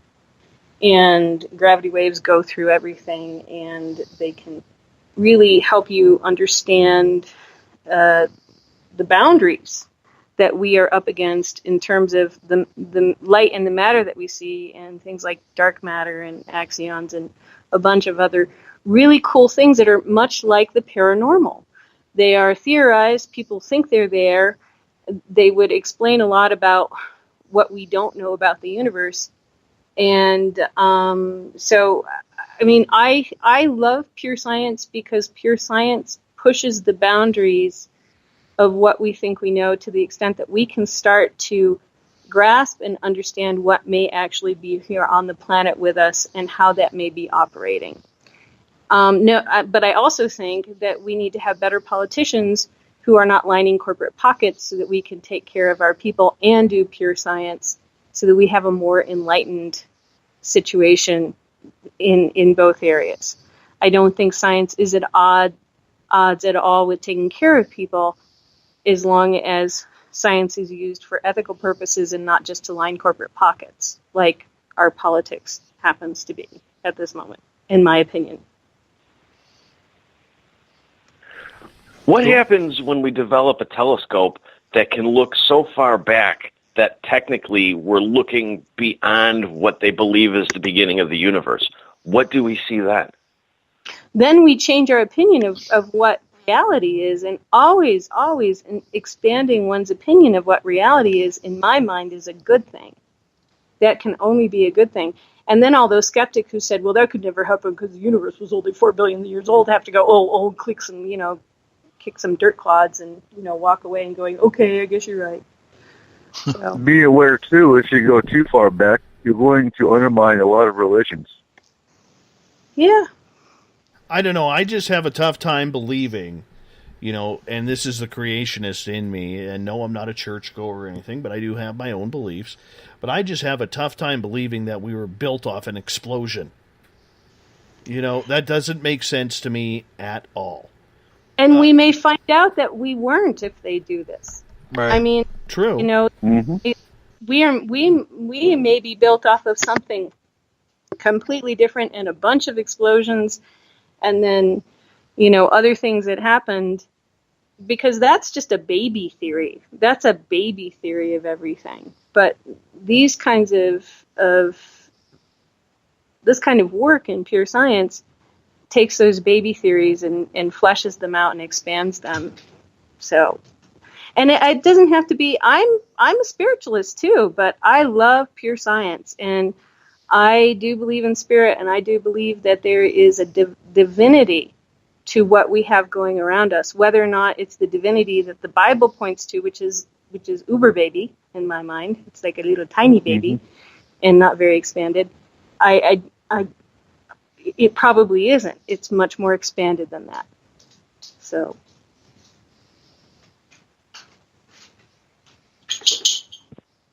Wyatt shakes. He says, All right, let's get to our next question. Everett, you're up. Okay. Back in the 70s, there was a phenomena where people reported receiving phone calls from loved ones before they knew they were dead or shortly after they had passed in the middle of the night. And that, I don't know if we should call it a trend or a fad, that kind of came and went. My question is, do you guys think it was real? And do we have a modern equivalent to that? I'll go. I think it was real, and yes, we have a modern equivalent of that. And modern equivalent is the text.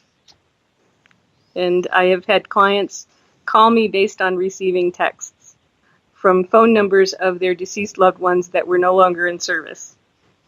So, there you go. My wife Jolene had her grandfather call a few days after he passed. Her grandfather and her never really got along. And when she grew up, but when she was younger and just a toddler, he couldn't get enough of her. And one day she picks up our house phone, and it is all staticky, and there's a voice coming through, And she said through the static, it sounded like her grandfather. Once again, it was from an unknown number. And so I'd always heard of this phenomena. My mom believes it happened to her when her mother died or her father died, my grandparents. And so I'm a big believer that this is happening. I don't know how it's happening, but I mean, to use the telephone from heaven or wherever they are, you know, you think they could get a better collect call than just that, you know?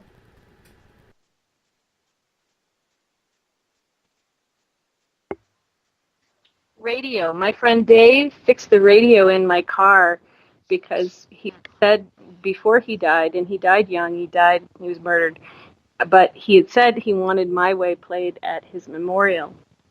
And the day that I learned that he died, I learned about 4 days after he died. Nobody told me because they didn't know I didn't know. But I had a little beater Hyundai that I got for $400 that had no radio. It had been broken for a long, long time before I got it. And all of a sudden the radio worked, and the song was My Way, playing on the radio when I got in the car, just after I learned. Nice. Well, I'm going to throw this out there, too, real quick. You got to remember back in the 70s was, you know, rotary dial-up, or rotary phones and whatnot. And you got to remember paranormal spirits manipulate electricity and electronics regardless. So did it happen in the 70s? By all means.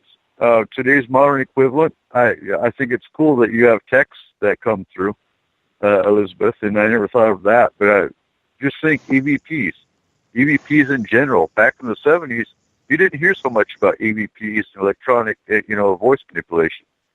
So modern equivalent, I would go with EVPs, digital recordings. Mm-hmm. Yeah, I could see that. It's interesting nonetheless because, you know, I remember when I had, and her name is escaping me right now, out of New York. She wrote a book called Love Never Dies. And this was about her and her deceased husband, Jean. And we were recording the interview. And as we were recording, or right before we started recording, she started telling me stories. She goes, don't be surprised if you hear some strange sounds in the background, or if the phone line gets hung up and then we got to go back. She's like, because Jean, her husband, was always playing tricks on her. What's that noise? Sounds like someone's taking a piss. Right? Anyways, literally, we go to take one break in between our interviews, and this is when the show was just 2 hours along. So we take a break in between the first hour as I'm recording it, and this man's voice comes through. And believe it or not, it sounded French. And being Canadian, I can recognize a French accent. And I was talking to her about this, and I said, did you just hear that? And she goes, no, hear what? I said, I just heard a man's voice come through. And she started laughing. She goes, I told you Jean would show up. So I believe there is something to that. And if the spirit is powerful enough or dedicated enough to a person or persons, that it will come through for communication.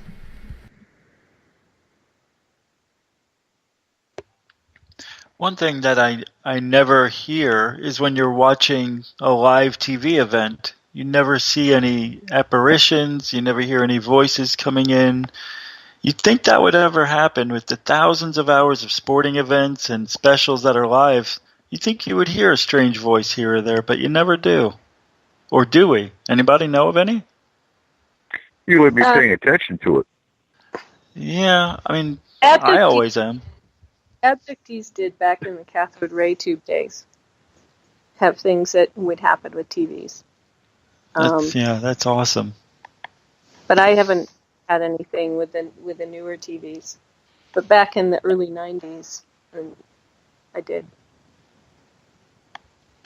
Well, you know, the ghost hunters, not to bring them up, one of their live specials, they apparently had recorded a live voice off in the distance and had interacted with it. It was one of their 2008 live Halloween special, and they took a lot of criticism for possibly faking it or rigging it. So, I mean, in a way, you could say things have been caught live, but whether we're looking for them, you know, in a non-paranormal event, we might just be missing them. We might not be hearing them or looking for them. But then on the other hand, when somebody does do a live event like that that's broadcast and there's all kinds of electronic equipment involved, they take a ton of criticism for catching something. So it's kind of a double-edged sword with that. That's true. I didn't think of that. Yeah, they could lose their job. And you got to remember too, things happen so fast. That's why I say you probably wouldn't catch it. Because I mean, if you go on an actual investigation, you sit there and go over EVP material for hours, listening, and usually you wear headphones so you can catch it. It'd have to be a pretty blatant EVP to just pick up on it, generally speaking. And what about, there have been instances where, to take it to the alien side of it, where there have been broadcasts where aliens break in and hijack the signal and broadcast some sort of signal and message to the general public watching the show, and those are usually either debunked or just dismissed. I think there was one in England in, I want to say, the late 60s, early 70s, that was like a 2-minute broadcast allegedly from some alien race. And I have to admit, I can't remember if it was ever proven false or not. But, you know, when it does happen, it seems to be discredited, dismissed, ignored. So it's like, again, kind of a double-edged sword. You're going to have me researching that now because, honestly, I've never crossed that in the research I've done about aliens taking over TVs.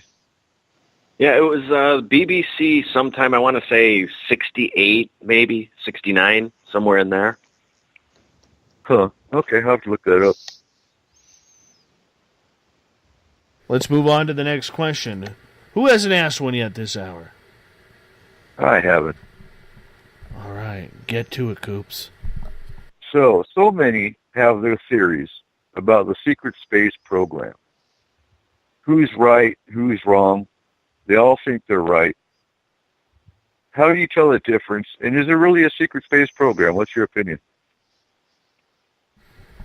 I'm in total agreement that there is a secret space program. I am someone who believes that we are visiting other planets. Talk to too many people who are supposedly in the know. Now, I realize all of them can be criticized, critiqued, broken down, and we should keep a skeptic eye. And maybe it's just the kid in me who wants to believe. But when you see and have as many personal experiences as I have, nothing seems unbelievable anymore. So that's why it makes me probably a little bit easier to believe in this than not. I mean, let's face it. One person that we've had on the air before who creates a lot of controversy and a lot of people think he's a wingnut, others believe he's bang on telling the truth, is Randy Kramer, who said that he spent 17 of his 20 years on Mars and telling us what Mars was like, about the secret space program and what is actually hidden out there, where we have traveled to. You know, the only aspect of the whole argument about the secret space travel program that I don't understand is, where are they hiding these ships? Because if they have a fleet of TR-3Bs, where are they putting them? Because I don't think they're all sitting on a tarmac at Area 51 or Dulce. I don't think they... Right. Maybe they're underwater. I don't know. Maybe they just continue flying in their drones. Who knows? Right? But that's the big question I have. Where are they hiding all of this? Because something would come out. Okay, we can sit here and say, okay, you know, governments all band together. But there's always somebody like North Korea who's rogue. Or in Africa, they got rogue countries and rogue leaders. Somebody would come out and say something. Now, I know I chose a couple of bad examples there. But there has to be some place where they're hiding this evidence. Now, at first you could say it was Area 51 because after they retired the SR-71, every day at the same time for a couple of weeks straight, I think it might have even been a month, there was a mini earthquake starting in Nevada around the Nellis Air Force Range and going out towards California.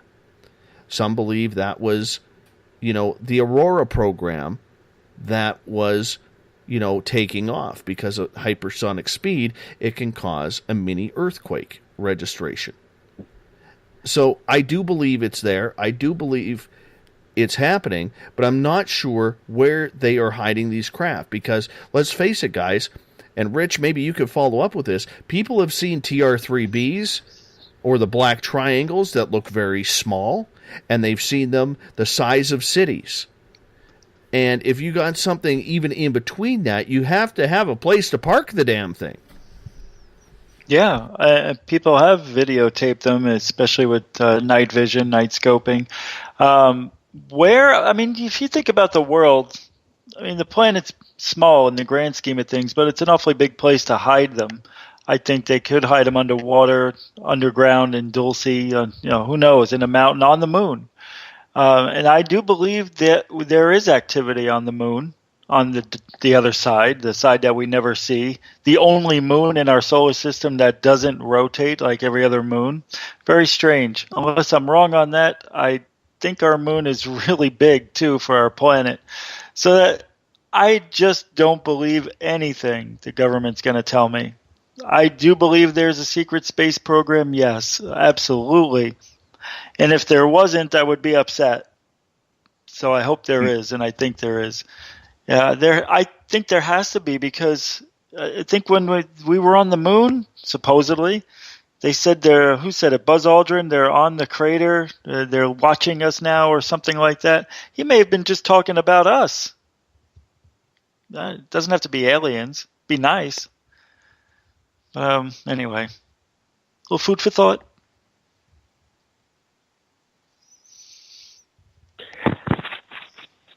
I think I'm a little on the fence with the secret space program. I believe there is one. I believe there are, craft and launches that are going on.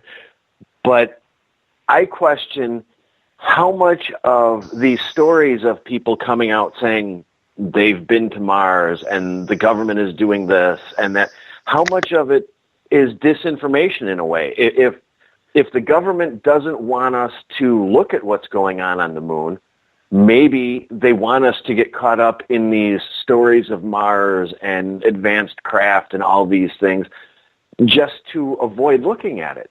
So I'm so on the fence with this. I can accept, and I do believe that there are things going on, but I don't think they're as advanced as a lot of people claim they are. So you don't think that we're... Oh, sorry. Go ahead. No, you're good. But that's kind of the point. There's too many people that are coming out saying, I worked in black projects. I did this and I did that. And where do we draw the line of reality versus fact? I mean, and I'm with you. I do believe there were aliens on the moon when Buzz Aldrin landed. I've heard that broadcast before when they cut it and whatnot, and I think it was aliens on the dark side of the moon. I have no doubt, and I have, I'm like you, Ever. I'm on the line with people that have been on Mars for 17 years and things like that. I am on the line with that, and that's why I asked this question: is how do we just believe them all, or do we? I don't know. That's why I asked the question. My question with it is, so many people talk about reverse engineering from Roswell or from these different craft.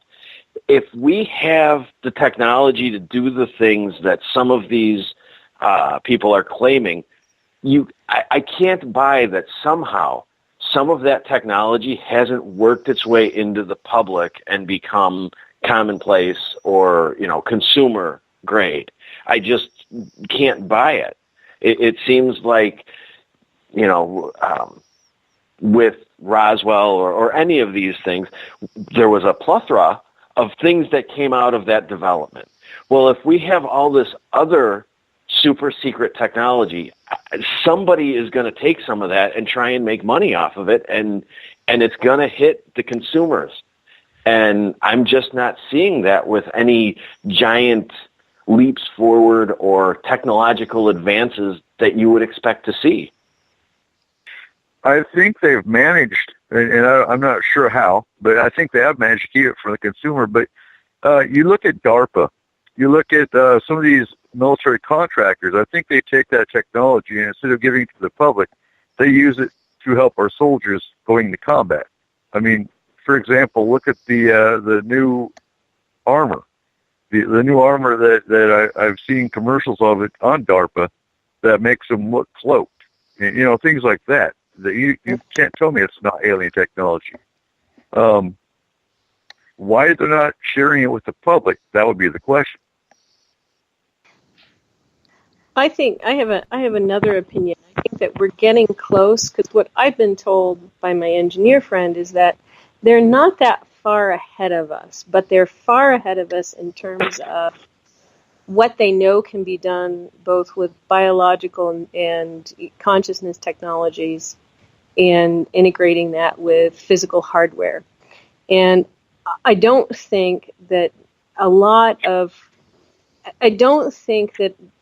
the armor that we're seeing is we are going toward what the aliens can do when we see that sort of optical armor. I think that we are going toward the things that they can do because they're actually not, tens of thousands of years ahead. Maybe they're 1,000 or 1,500 or 2,000 or something like that, or, slightly more. But a lot of the things they use are still things that we could figure out if we keep working with the pure sciences. In terms of a space program, a secret space program, I don't think that a lot of that filters back into the corporate. I'm going to get you to hold on to that thought, Liz. We're going to get to that right after this. You're listening to Spaced Out Radio. Tonight we have the Paranormal Roundtable going on. It happens the final Friday of every month, and it's been a lot of fun so far. We got 1 hour to go with Elizabeth Anglin from Space Out Weekend, Eric Cooper from S4 and Forest Moon Paranormal, Everett Thiemer from the Encounter Online, and from Parts Unknown, Weight Unknown, Rich Giordano, the Arizonan Coyote. We'll be back with more of Space Out Radio right after this. Looking for a great weekend getaway this fall? Hi there, this is Dave Scott. Come on up to the heart of British Columbia for the first annual Spaced Out Radio Caribou Paracon, being held at the Spruce Hills Spa and Resort in 108 Mile Ranch, British Columbia. Speakers from all over North America are coming to discuss Bigfoot, UFOs, ghosts, and intuitiveness for the 3-day event, September 29th to October 1st. For more information, go to spacedoutradio.com and click on the Caribou Paracon banner and book your tickets today. Come to BC, where the paranormal is waiting for you. The SOR Sightlines is a place for you to find answers to your strange experiences. Hi there, this is Mike Schmidt. If you have had an encounter with ghosts, UFOs, Bigfoot, ETs, or anything else that doesn't make sense, head to spacedoutradio.com and file a Sightlines report. All information you give is 100% confidential, and I will personally help you find the answers you need. SOR Sightlines, your answers are a click away. Have you got your Cosmic Passport? If you need one, tune in to Cosmic Passport on Spaced Out Weekend. This is Elizabeth Anglin, ET experiencer, spirit medium, and host of Cosmic Passport. Each weekend I'll be bringing you interviews and support from other paranormal experiencers, and the best in intuitive spiritual guidance from across the globe. It's all happening starting at 9 p.m. Pacific Time, midnight Eastern, on spacedoutradio.com. Hi there, I'm Butch Witkowski, lead investigator with U4COP. On the final Monday of every month, you can listen to me and host Dave Scott on Spaced Out Radio's Strange Days. We're going to get to the heart of the matter when it comes to what's happening out there. People are seeing and experiencing things from ET contact to Bigfoot, and I want to hear about it. Your experiences are what we investigators need to help solve these unknown mysteries. So tune in at spacedoutradio.com to the final Monday of every month from Butch Witkowski's Strange Days. This is your medium, Joanna, from Spaced Out Weekend, 2 Mediums and a Large. I would love it if you would come and join us with host James Tyson every other Sunday on Spaced Out Weekend. Together, we will take your calls and your questions live. Our goal is to provide you with a positive outlook on deep questions that you may have. Questions regarding love, relationships, money, or whatever else is on your mind. Come and check us out at spacedoutradio.com. This is Eric Markham, news editor for the Spaced Out Radio's The Encounter Online. We have put together a great team of writers and journalists from all over the world to bring you top-quality paranormal stories, from alien encounters to the latest conspiracies. You won't find any of that fake news here. True stories and top-notch reporting as we look to bring these experiences to the mainstream. The Encounter Online, only at spacedoutradio.com. Patrolling the Pacific Northwest, we are always on the lookout for the strange and unassuming stories that real people are experiencing. Hi, I'm Vincent Zunza from Pacific North Weird. Me and Alexandra Sullivan have teamed to bring to you those odd stories that never seem to make it into the mainstream. Stories so weird that will leave you scratching your head wondering, is this real? It's as real as it gets with Pacific North Weird. You can watch our videos right here at spacedoutradio.com. Become more intimate and interactive with Spaced Out Radio. Join our Space Travelers Club with your new membership. For $5 a month, we'll provide you with special access to the website, monthly prize draws from books to psychic readings, along with monthly newsletter, private interviews, and more. Sign up today to be part of Spaced Out Radio's experience. Looking for a place to advertise at a very reasonable cost? Look no further than Spaced Out Radio. SpacedOutRadio.com has an advertising tab that you can click to check out our daily, weekly, and monthly packages to play on the radio, or our website including social media. From commercial spots to banners, we have it all. Check out our competitive pricing today. Don't have time to listen to Spaced Out Radio live? Wherever you are, the car, the office, the shower, or even if you're traveling, we're right here for you. Each Spaced Out Radio show can be found on iTunes, TuneIn, and on our YouTube channel, Spaced Out Radio Show. It's the perfect way for you to catch up on our shows. For more information, just head over to our website, spacedoutradio.com, and tune in to us today.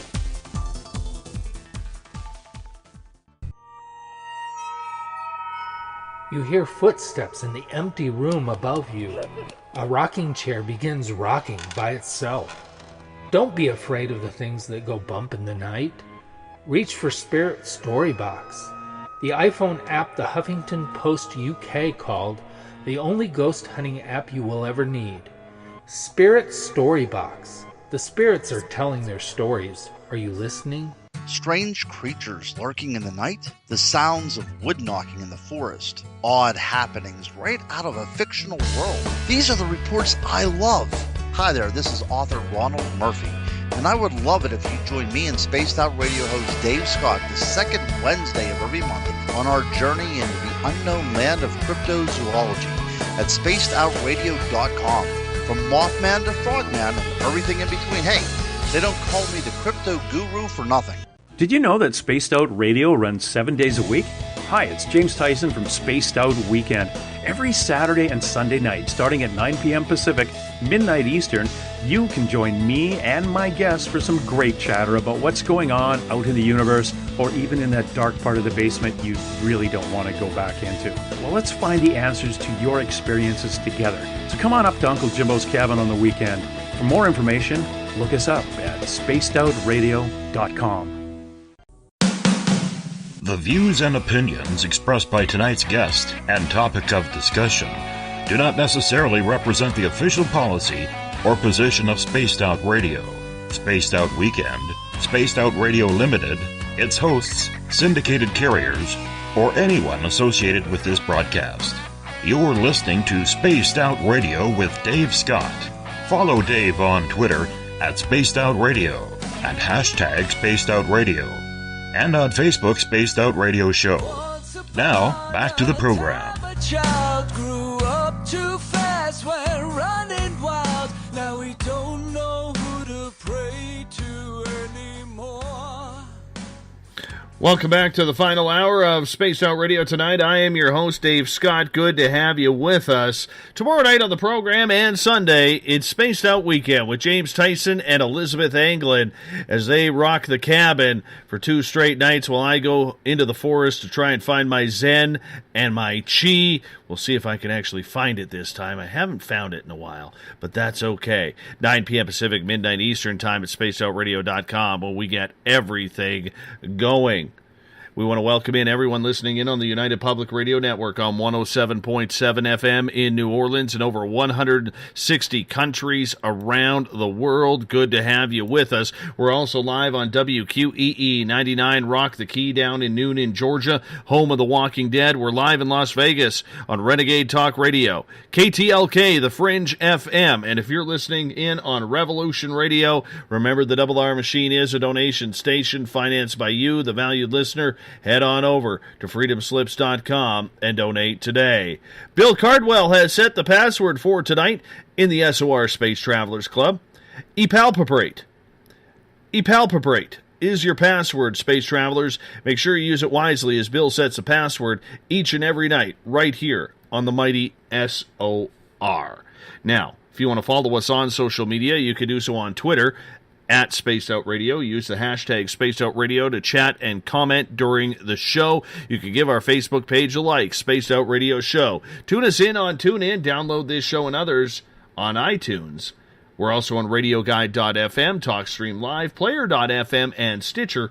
Our website is spacedoutradio.com, where we have a plethora of features for you, including joining the SOR Space Travelers Club for $5 a month. You can read up on the encounter online with your knowledge and all strange news that is going on.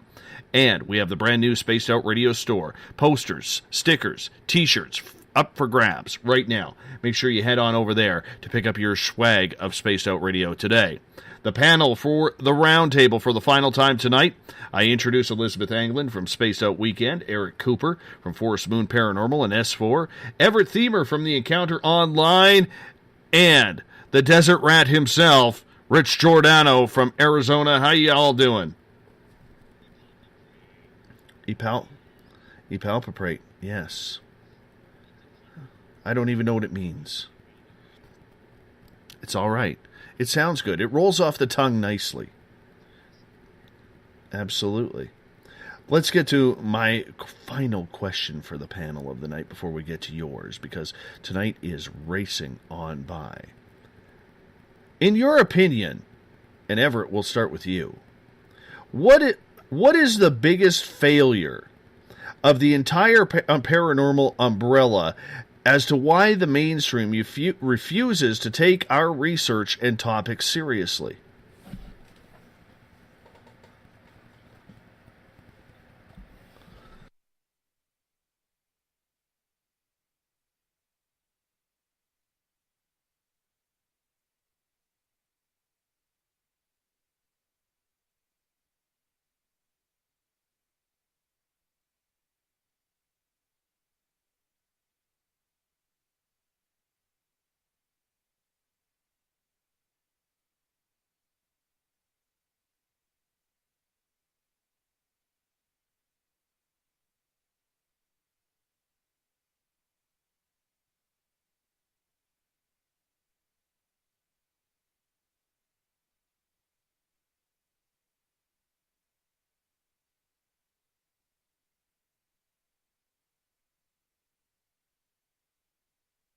I think there's a validity to that. You know, I really do. I think...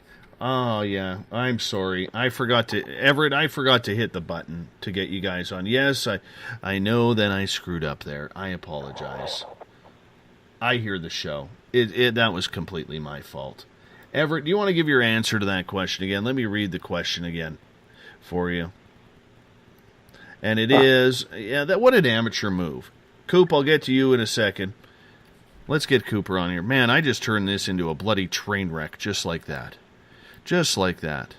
What do you do? What do you do? Let's go. It happens. I know. You know what? I can honestly say that I screwed up there. Where's Cooper? Let's see how many rings it You're takes entitled Cooper. to do that once in a while. Oh, I hate when that happens. Well, if Cooper would pick up his phone. Did we lose him? We did lose Coop. No, he looks back now. He looks back now. I mean, what's a show? What's a paranormal roundtable without Cooper dropping a call every now and again? Usually, it's happened once or twice. All right, let's restart this hour. I'm going to get to the question here. Everett, we're going to start with you. In your opinion, what is the biggest failure of the entire paranormal umbrella as to why the mainstream refuses to take our research and topics seriously? Well, like I might have said before, I think there are a plethora of reasons why, but I think the biggest thing is it's a matter of the way we present ourselves. We have so many people out there creating fake evidence, and we have so many people out there, pulling the ego card that their evidence and their material and their beliefs are the only ones that matter, that ultimately we have so many people out there that are inexperienced or not very serious that they taint the whole field, and they're the ones getting the attention. You don't hear about the people who are, conducting the boring experiments. You don't see the hours of real research. What you see are these people who are oftentimes mostly, and I hate to put it bluntly, but they're the loudmouths. And they're the loudmouths because they don't always have the best evidence, so they try and talk their way into sounding like an authority. And, they're the ones that are getting the attention, and they're not the best ones that should be getting that attention. So they make the whole field look a little, well, let's just say bad. And I would agree with you on that. I really would. But there are so many different facets, and people only associate the paranormal, Cooper, with ghosts. But the paranormal, in my opinion, and I'm a changed man on that, considering talking to you for the last year and a half or so in regards to it. But there are so many different facets to this research. And I think because of the paranormal television side that is out there and the popularity with it, that we continue to think, look, if I get this evidence, or I talk like this, or if I put my hair like that, that I can create some sort of personality or persona that may be picked up, that I may get my shot, and then you start believing in what you're saying, and just because you want to have a shot at being famous for 15 minutes. And you're absolutely right. And you hit it on the head too, in that the mainstream here's paranormal. They just think of the ghost and the haunting. They don't think of the Bigfoot. They don't think of the alien abduction or the abductee. They just, you see a paranormal TV show, it's nothing but a haunting and a demon. Oh my God, it's a demon. And, bear in mind, that's a lot of people slip through the cracks. And the abductee, for example, has just as much trauma, if not more, than the one that's getting attacked by a spirit. And so you take that, and you if you're an abductee and you bring up that you're an abductee, you're not having a paranormal experience. You're seen as a crackpot because that's what society is taught. It's not paranormal. So the biggest failure is the fact that too many people get looked away. They don't get the help they need because they're not having a paranormal event. And I don't know, we could go on about this, but yeah, I think that's the biggest failure is not enough people that are experiencing paranormal events are getting the help they need because they're not seen as having a paranormal event. I also think this you can take this all the way back to the 40s after the big UFO wave hit. Every person that was on the news talking about flying around Venus and landing on Mars and seeing the canals, and I think it goes back to those early days, laid the groundwork for every other person that went on, whether they were credible or not. They were viewed as a crackpot, a person who's been around Venus, who's been on Mars, and they keep seeing this rehash of these old clips of people talking about flying around with people from other planets, and we know they didn't do it, and they pointed and made up these planets and made up the solar system, and they were making up all these stories just to get their 15 minutes of fame. It goes way back early 40s and 50s. I blame it on the media that we're not taken seriously. Well, you got to remember back in the 40s and 50s, that was seen as science fiction. That was the thing of comic books and stuff too. That's true. Yeah, that's right. So that's interesting. Yeah, when you put it that way too, mix all that together. Why is it, Rich? Media. Why is it the media's fault though? Because they're the ones that put them on TV, knowing that it's funny. It got ratings, probably. People were interested to hear about all these stories. It was like, every night on news, there was somebody getting abducted in Idaho or Iowa or Kansas or somewhere in the Midwest. And that's the illusion that the media, they played it out. So I blame them for that, for putting everybody without vetting, without doing any research. I mean, think about it. Back then, how much research can you do? It's a brand new subject. UFOs haven't been around for years like they have now. So things were different back then. But I think I blame them because it lays the groundwork for all future. I mean, we still think these people are still alive. Some of these people in their 80s, 70s, 80s, 90s. So yeah, like Daniel Fry, yeah. Oh God, Daniel Fry, I know, and there's others I can't place the names of. The contactee experience. Yeah, but what we're going to find out is every generation further away from that, and now every generation now believing more and more in ET, aliens, ghosts, all this paranormal stuff. I think in about another 40, 50 years, everybody's going to be in. We're all going to. I think 80% of the population will either have had a sighting or predicted something. It's like there's this change that seems to be happening with every generation that comes out. That's born, whatever. Right. Hey, before Everett, before we continue, I want to give a shout out. Catherine James, who does all of our social media, she just started going back on our Instagram account tonight, Dave Scott SOR, if you want to follow it. And I got a nice message here from Barwon Heads, Victoria, Australia. I have no idea where that is. It's somewhere on that big island continent. But from Ghost Game Jim, he says, I absolutely love the show, mate. He goes, it's a pleasure to listen. It helps with my anxiety and depression. Go figure, me too. And I want to say thanks and give him a shout out for listening all the way in Australia. I know we got a big Aussie contingent who tunes on into this show, and thank you so much. So I hope you're listening in right now because I'm just giving you a shout out to say thanks for doing that. So I appreciate that. Everett, now you can get to your answer there. I kind of forgot. Well, that's brilliant. I had a thought kind of going along with what Rich was saying, and I just spaced it. About how every generation... Yeah. Oh, you said, 40, 50 years. I don't think it's going to take that long.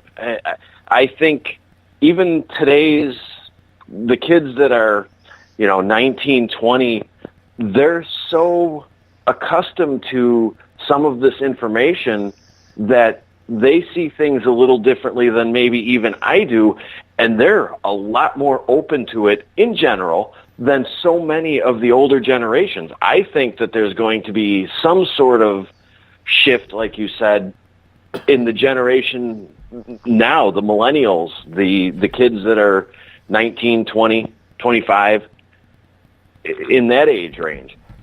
Yeah. I want to get back to the question.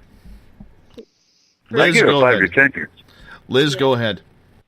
Well, did we? Are we off of the paranormal? The question about why the paranormal field is not seen. First of all, it has to do with the way science is set up, which is we did not give enough research and development funding for science for just pure science that didn't have corporate backing or corporate purpose or military purpose. So if you're going to investigate anything in the paranormal, there's no money in it. You're not going to make any money out of the outcome. And so it needs to be seen as something that is tied and aligned with something you do purely for curiosity's sake. So you don't have anybody trained in how to do research because there's no academic funding to train people to do it because it's neither corporate nor is it military, nor does it have to do anything with the Department of Energy.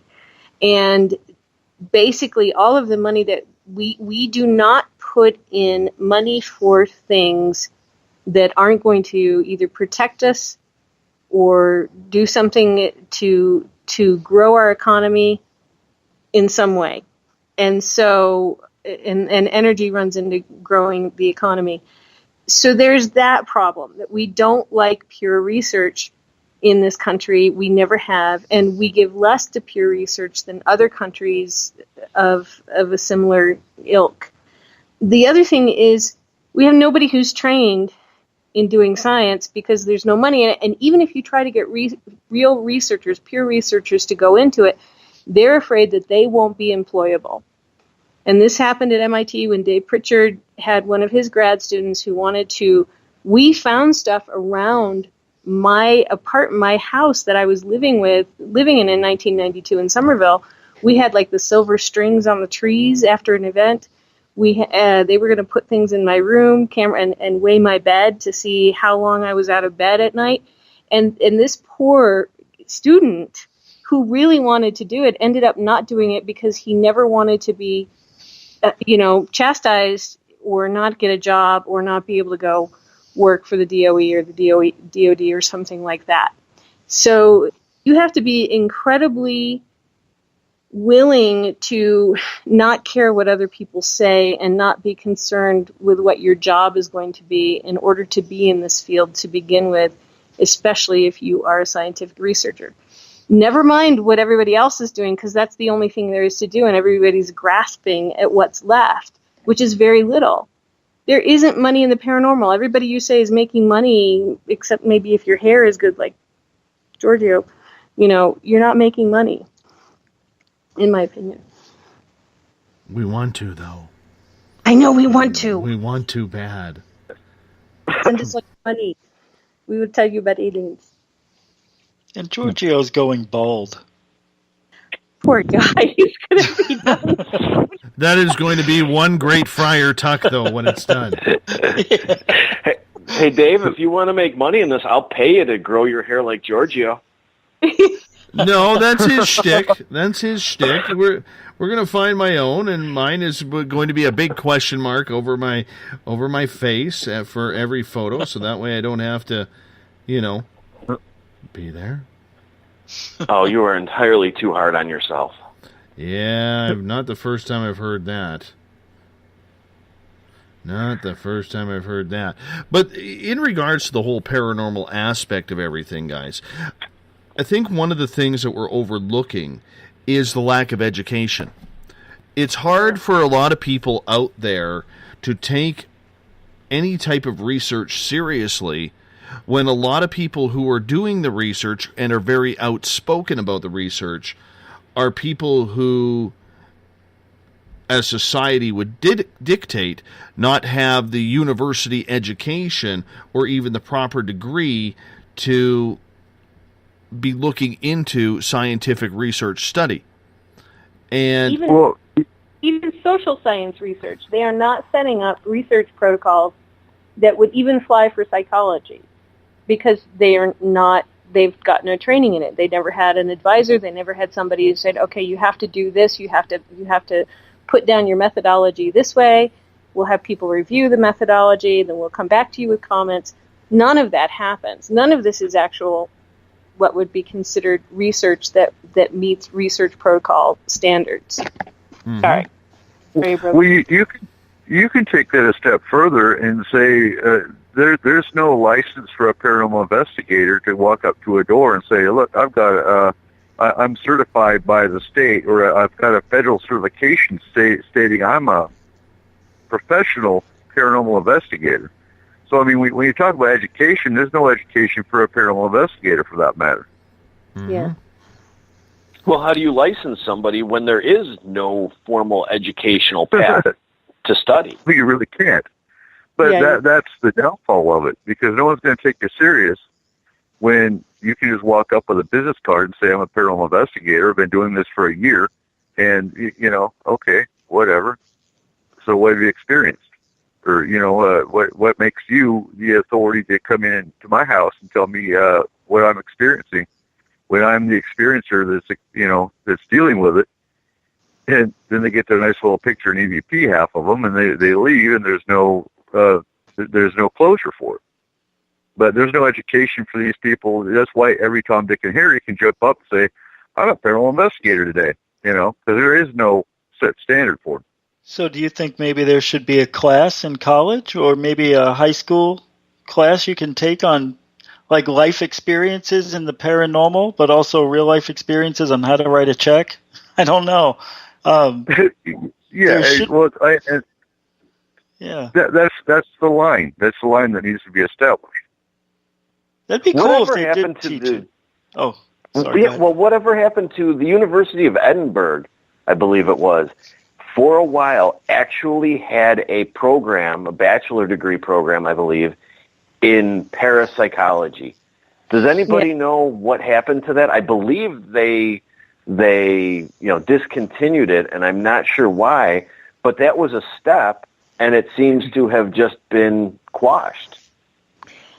Yeah, I mean, you used to be there. I mean, we had people at the Spiritualist Church in Boston that would come from BU and BC who would be getting psychology degrees, focus on parapsychology and in spiritualist studies and ghosts and things like that. But that was years ago. That was decades ago.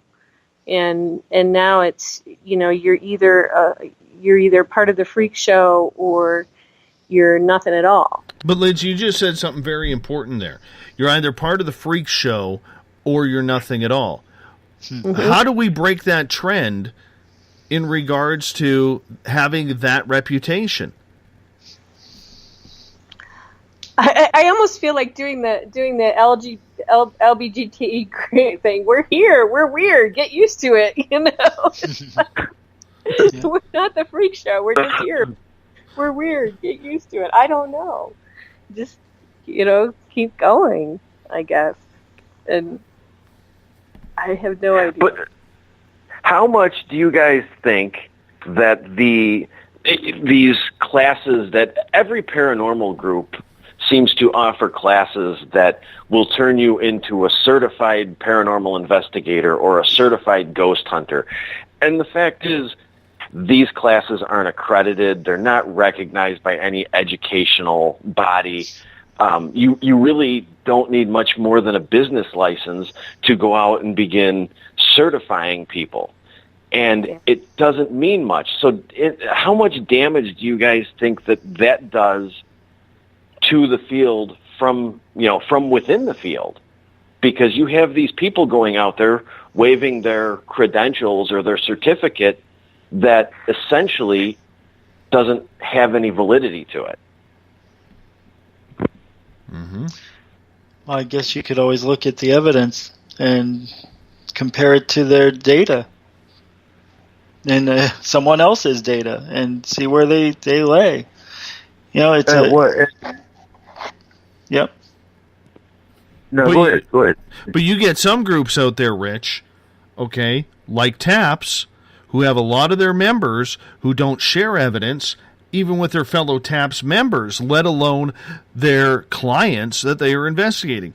And I think it still comes down to, and we're going to move on here very shortly, but I still think it comes down to the idea that until there's a proven handbook or some sort of true educational system on how to train people for this, it's going to remain paranormal anarchy out there with the stupidity, the laughter, and the egg that we continue to have on our face, even though there are very brilliant people in this field conducting research. It's just like the new thing now when it comes to all of this. If you haven't noticed recently, how many people are saying they're not investigators or they're not researchers, they're truthers, or they're seeking the truth?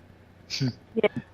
Okay, like that's the new fandangoed way to describe yourself. I'm a truth seeker. What the hell is a truth seeker? Okay? That's a new one on me. Yeah. Well, your truth can be different from my truth. Yeah. I think what your listeners need to know, though, is what you look for if you're looking for help. And that's, one, no paranormal investigator team should be charging. To me, it's unethical because you don't have any closure unless you have a group that's actually coming in to either mediate or pass over spirits. That's the bottom line. Closure and the safety of your family. There's groups out there, and I'm not going to mention any names, but there's groups out there that's the main goal and the main purpose. But first thing is you ask your paranormal team, what are you going to do for me? Are you just here for a picture and an EVP? Or are you actually going to find out what's going on and resolve it? And third thing, ask how many years they've been in the field, how many years they've been doing it, and how many cases they've been on. That's the bottom line to find out whether a team or a group is actually valid or not. But Eric, it's also image too. When we were in Provincetown, this one lady, she walks in, we saw her come into the hotel. She was looking all normal, dressed as an everyday person. She shows up at the conference with thick horn-rimmed glasses, the straight brim hat, looking like she's straight out of Compton, and that's her thing. That's her thing. And I'm looking at this lady, and my only words are, really? I did use a couple of expletives, and I said, you got to be effing kidding me here. That's your shtick. That's your get-up. You're going to go all gangsta ghost hunter. You know what I'm saying? Like, it was ridiculous. We were all laughing. And granted, you know what? If that's the way she is and that's who she is, fantastic. Wonderful. Don't walk into the hotel wearing your Lululemons and your hoodie and acting all normal and everything, and then the minute you go into the Paracon, you're like, gangsta woman from the ghetto who is, ready to bust some ass because she just got called a hoe or something like that. Right? Like, it doesn't make sense to me. It really doesn't. No. It bugs me. I mean, we shoot It's image, though. Sorry, Everett. It's image, though, and we continue to shoot ourselves in the foot. Because everything we do in this is highlighted by laughter by the mainstream. I think we can agree with that. Everything we do is highlighted. So all it takes, you could have 10 people come up with proof on something, but it's only going to take that one person who is, look at me, I'm badass ghost hunter, to ruin everything for the people who are trying to conduct reality. It's the same thing with Bigfoot. When I asked John Bindernagel at a Paracon in 2015 in Vancouver what he thought of the word squatch, and to watch the breath leave his lungs in a big, deep sigh was distressing to me, because this is a man who is 82 years old, literally been searching for Sasquatch since he was 14. And he felt, paraphrasing here, he didn't say it fully, I'm paraphrasing him, basically saying that one word has killed the entire field of research, and that's Squatch. Mm-hmm. Imagine that. 60 years of research down the shitter, just like that. I think that's because it minimizes it. Yeah. Yeah, absolutely. It's disrespectful. but I'm also starting to feel that way about the word experiencer, which I was in the group of people who came up with the word. Because I've recently had people who I've contacted to be on the show, I won't name names, who basically, I ask, oh, so do you do abductee regressions? And I get written back, I do experiencer regressions. And man, did I give this person hell in a handbasket, because, the reason that it is called experiencer is not to say that abductions don't happen or to make contact more important. It's to say that this is a real experience, not a belief. But now it's got all of these other terms and connotations. It's like, you don't know what the word means. It's like, I coined the term and you're using it in ways that make no sense for your own ego. It's like, stop it. Just quit. If you're around long enough, you're going to hit that somewhere with what you're doing. Pretty soon we're going to call Bigfoot footies. And we're all going to be like, what are they, an English football team? Oh. I'm sorry. My rant. No, it's unbelievable. It really is. Yeah. All right. We kind of went off on a tangent with that question. Rich, let's get to your final question of the night. Final question is... Dun, dun, dun. All right, ectoplasm. Is that I guess that is thought to be what? Energy being released or discarded by a spirit or an entity or something from... What is it? It's goo. It's a goo. It's water. And okay.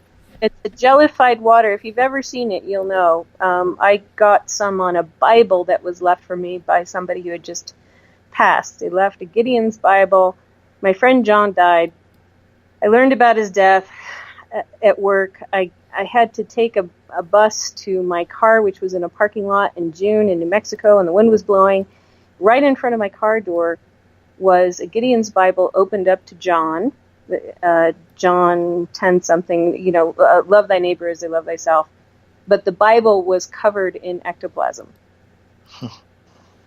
which is it was covered with water, and there was nothing else near my car. Somebody did not throw a wet Bible out on the ground in front of my car door on that day. That was ectoplasm, but it was slightly like if you do like a face serum, it feels slightly like that when you touch it. Well, that's what I was gonna. That's I guess what the question was for people. Do we really know what ectoplasm is or what it's made up of? Yeah, there are physical mediums who exude ectoplasm, and it generally tests out to be water, but and it will evaporate. But it's almost like thicker than normal water, and oftentimes it's considered to be an exudate of water from the physical body. So when a physical medium is doing like apportation, which is creating something, or something lands in a room like a rock or a Bible or a key or a rose or wine, you will oftentimes get this physical water exudate, which is ectoplasm. Finally. So is it, because I noticed the word, it's ectoplasm. What is ecto? Is that excretion? Is that what that stands for? The term was made before there was really a science of plasma and ecto, so it doesn't make any sense. It was made back in the 1800s. It was just like, well, that sounds good. Let's use that. But it's not like ectomorph, or, it doesn't mean skinny, and it doesn't mean it's plasma. It's not plasma from the blood, But is it charged with electricity of some sort? It could be. What I found on the Bible was just basically slightly slimy water, and it evaporates very quickly. So because it is rare. From what I understand, it's so rare that nobody ever seems to catch it and analyze it. So I was just wondering if there was any evidence of it. it disappears. So if you ever, it disappears really quickly. I mean, that Bible was dry by the time I got into the car and sat down, but it was completely wet when I found it. But is all ectoplasm made of the same thickness and, you know, all the other stuff that comes with it? So maybe yours dried faster than someone else's that could have had an experience with ectoplasm. I'm just curious as to what it is, because it interests me, because there's so little evidence of it. Yeah, my understanding is that somebody who is a medium or something, some animal, it could even come from an animal, anything that has a physical body that has water in it, that water can be used in the physical mediumship process. And so it is just water. So I'm curious, Elizabeth, does this happen after they've passed over? Like, is this some kind of residue that comes out when they've passed over? I don't know anything about that. I just know in spiritualist circles, it's just a residue from a medium or from an animal that's being used in a mediumistic way. Trace evidence, basically, yeah. Yeah. Liz, did the Bible have any water damage to it after it dried, or was it just completely gone and didn't damage the Bible at all? Didn't damage the Bible one itty tiny bit. So that's cool. Yeah. Yeah, and you know, it's like, you know that, but it kind of had to be there for me not to say, oh, somebody lost their Bible, because in that environment with nothing around, and I was walking across a big parking lot, so there had been nobody near the car as I was walking, which took me about 7 minutes to get across the parking lot from where the bus dropped me off. And to have something be there and be wet was pretty impossible. Let alone a Bible open to John, and my friend's name was John. Mm-hmm. Well, you know, that kind of gets me thinking, because I've never thought about having experienced ectoplasm before. I just assume that it's something that I've never seen. But the way you describe it, I have had instances where on my counter or in my garage, there will be like a weird thickened water. And, you know, typically I just wipe it up and not give it any thought, but I've never heard it described really as just like a thickened water kind of thing. And now I'm going to have to keep an eye out for that and look for it. Yeah. Yeah, look for it. Mm-hmm. On to another question here. Everett, how about your final one of the night? Okay. Let's see. Today I learned that Chicago, where I live, has had a series of these Mothman-like sightings. And there have been clusters of these, not just down in West Virginia, but around the world and around the country. Do you guys think these sightings are related? Are they like one type of undiscovered or unknown creature? Or do you think there's some sort of like interdimensional watcher kind of thing? I would go with the interdimensional watcher, like Bigfoot. I think there's several of these creatures out there. I mean, you've got Chupacabra. You've got, you know, several what you would call cryptid or cryptozoology type creatures that nobody knows what they are, where they come from. And interdimensional would be the, I think, easiest response with that, because they appear and disappear at will, and they're hard to find evidence on. So I'm going with the interdimensional theory. But the weird thing is that, you know, you have Bigfoot sightings kind of going on continuously. You have Dogman sightings, you know, periodically. All these things kind of just go along, and there's always sort of a continuing cycle. You'll hear about it, and then a while later you'll hear about it. With these Mothman-like creatures, it seems like they appear somewhere, they'll be there for a while, and then they'll completely disappear off the radar and then pop up somewhere else completely unrelated to the previous place. There's no like migration pattern. There's no series of sightings. It's just they kind of pop up disappear and pop up somewhere else. And that just seems really curious to me.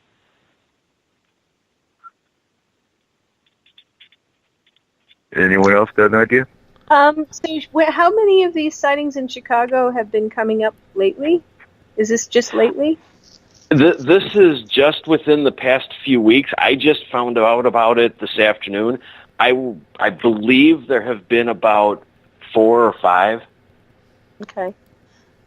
You know, a couple of things are coming to me. One, if Mothman is a warner, you know, warns of a catastrophic event, I would really start looking at Chicago for, you know, some kind of terrorist attack or catastrophic event. My sense is that it is interdimensional, and if it's there to give warnings, then more people would see it, to say, look, something's not right, pay attention. But, you know, I don't know. I don't know about that, if that's true or not. Mm-hmm. All right, let's move on here to the next question. Elizabeth, your final question of the night. My question is, when do you think NASA will disclose that there are bases on the moon? Anybody? I think they already have. Never. Ah. About a week before SpaceX sends a rocket to the moon. Yeah. If they get it off the pad. Yeah. Mm-hmm. I don't think that they are going to disclose. I think, you know, when it comes to this whole aspect of whether or not the disclosure effect is going to happen, I think, you know, there's probably some beady-eyed men and women sitting in a stuffy underground control room debating the merits of whether or not anybody should disclose. And in the end, I'm a firm believer that disclosure doesn't happen for 2 reasons. Number 1, it doesn't happen because it's going to screw up a lot of people on the planet. Whether they're religious, whether they're just scared and frenzied, whether they are just a little bit psychotic, it's going to scare a lot of people. But number 2, and the bigger reason, is it opens up a Pandora's box as to what they really know. And I don't think for a second anybody involved with any secret government program in the United States, Canada, Russia, Britain, China, wherever it may be, really wants to give up that information because, man, it goes back a long time, as well as it also opens up a lot of potential lawsuits, in my opinion, for people who have had experiences that they haven't really enjoyed. Mm-hmm. Do you think then that as the privatization of space, you know, moves forward and more of these companies or even SpaceX prepare to send something to the moon, do you think there will be a government agency or a collection of governments that will somehow decide that, you know, private space travel to the moon is banned? And if they do that, what's that say about what is going on the moon? I think they already have. I mean, look at all these rockets that SpaceX and other exploration companies are having, trying to get into space. They're having a lot of problems. They're exploding on liftoff, or exploding right after takeoff, or aborted takeoffs. It just doesn't seem to end. It's like you're spending millions upon millions of dollars, hundreds of $1 million to get this program going, and you can't even barely get into the stratosphere. You know, you can barely get off the ground, pardon me. That's how hard it is, yeah. Well, is it hard? But here's the other thing. Are people laughing on the other side saying, you know, we've got, you know, anti-gravity technology that gets us off the ground much easier than these ancient rockets? And I can't believe that after so much the way the last 20, 30 years that technology has changed, that we're still using rockets in order to get off the ground. You think we would have advanced a little further than that, publicly, to say the least. Sure ain't no Jetsons, that's for sure. No funding I totally agree. for science. We have not found gravitons. We have not found those things that that can influence gravity yet, because we did not fund pure science. And that's a problem. We're not going to get there from here if we are just doing corporate, what will make a corporation money or what will be used for military purposes. We're not going to get there. We need pure science. Yeah. All right, moving on. Next question. Eric Cooper. All right. What do you look for in a good Paracon? To be treated equally. To be treated fair. I think we do that well. But yeah, so let's talk about Paracon for a second. To me, a Paracon should be a paranormal conference that covers all aspects of the paranormal, not just if I get sick, and that's why we did the Paracon the way we did it, is because to me the paranormal for a Paracon should cover all aspects of the paranormal, just not ghosts and hauntings, not just, how to conduct an investigation, but aliens, alien races, alien abduction, Bigfoot, cryptids, everything. And, you see Paracon, and then you've got MUFON with their UFO symposium. They're all broken down and individualized, and that needs to change for anything to grow. What are your thoughts? I don't know. In some respects, I can respect and understand the idea of having a Paracon or a symposium that focuses just on one topic. I can understand it, but I can also understand and agree with the idea of broadening the horizon and introducing attendees, because it's always nice to have, a lot of attendees, exposing them to the different aspects of the paranormal. I think you need something like an experiencer con, because experiencers are so multidimensional, bad pun. But we have abductees who see Bigfoot. We have contactees who are near-death experiencers, and so if you started making Paracons not just be about one part of the paranormal, where people who have no experience are just interested in it because they're watching TV. Sorry, don't mean to be a snot if you're one of those people. But if you're an experiencer and you've had an actual experience with something, you're interested. It might go across the board to, ghost, to Bigfoot, to near death, to contact, to whatever, and that's more interesting for people who've had those experiences versus not. It's not specific, but it covers the types of things that certain people have experience with. Well, I know we're setting up the Caribou Paracon this year for September 29th to October 1st.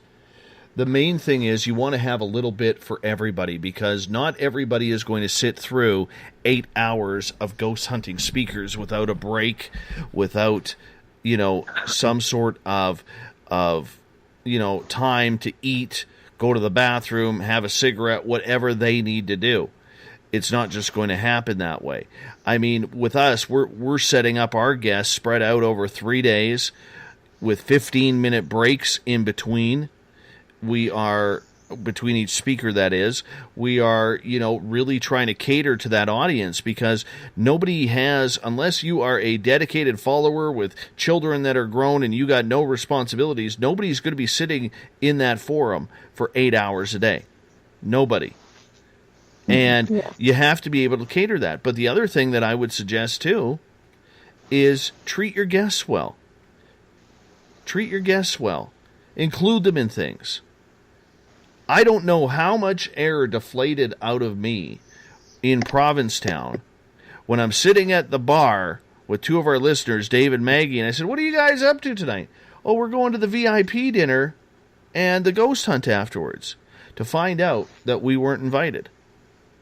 And here we are, traveling 3,500 miles east for me, and, about 1,000 miles for Everett, about 1,000 miles for Eric, and we're not even invited to the meet and greet with the guests. I just can't even fathom that, Dave. I mean, Yeah, I can't even. That's right. you know how we set, how we set ours up. All the guests were part of the roundtable, and I can't grasp that. I just can't. That was rude. Well, the funny thing is that a lot of the people that were included in that VIP list were people that, and I'll say it, Dave, that had less of a public following or profile than Spaced Out Radio or than you. But they were invited. Yeah. I don't know what we did to piss him off besides help set up when his volunteers didn't show up. But you know what? I was scrolling through his pictures. Okay? I was scrolling through the pictures of the Paracon. And every speaker, he had pictures of every speaker except us. Oh my God. Yeah, I can't grasp that, because even when our Paracon was in the Concrete Herald, every speaker was listed. Yeah. Preacher, sorry to cut you off. Preacher got there first thing in the morning and helped set up all the tables.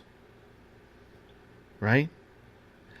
And we can't even get an effing picture for traveling 3,500 miles away because you want someone to speak on paranormal media to shake things up rather than ghost hunter after ghost hunter after ghost hunter after ghost hunter after ghost hunter after ghost hunter.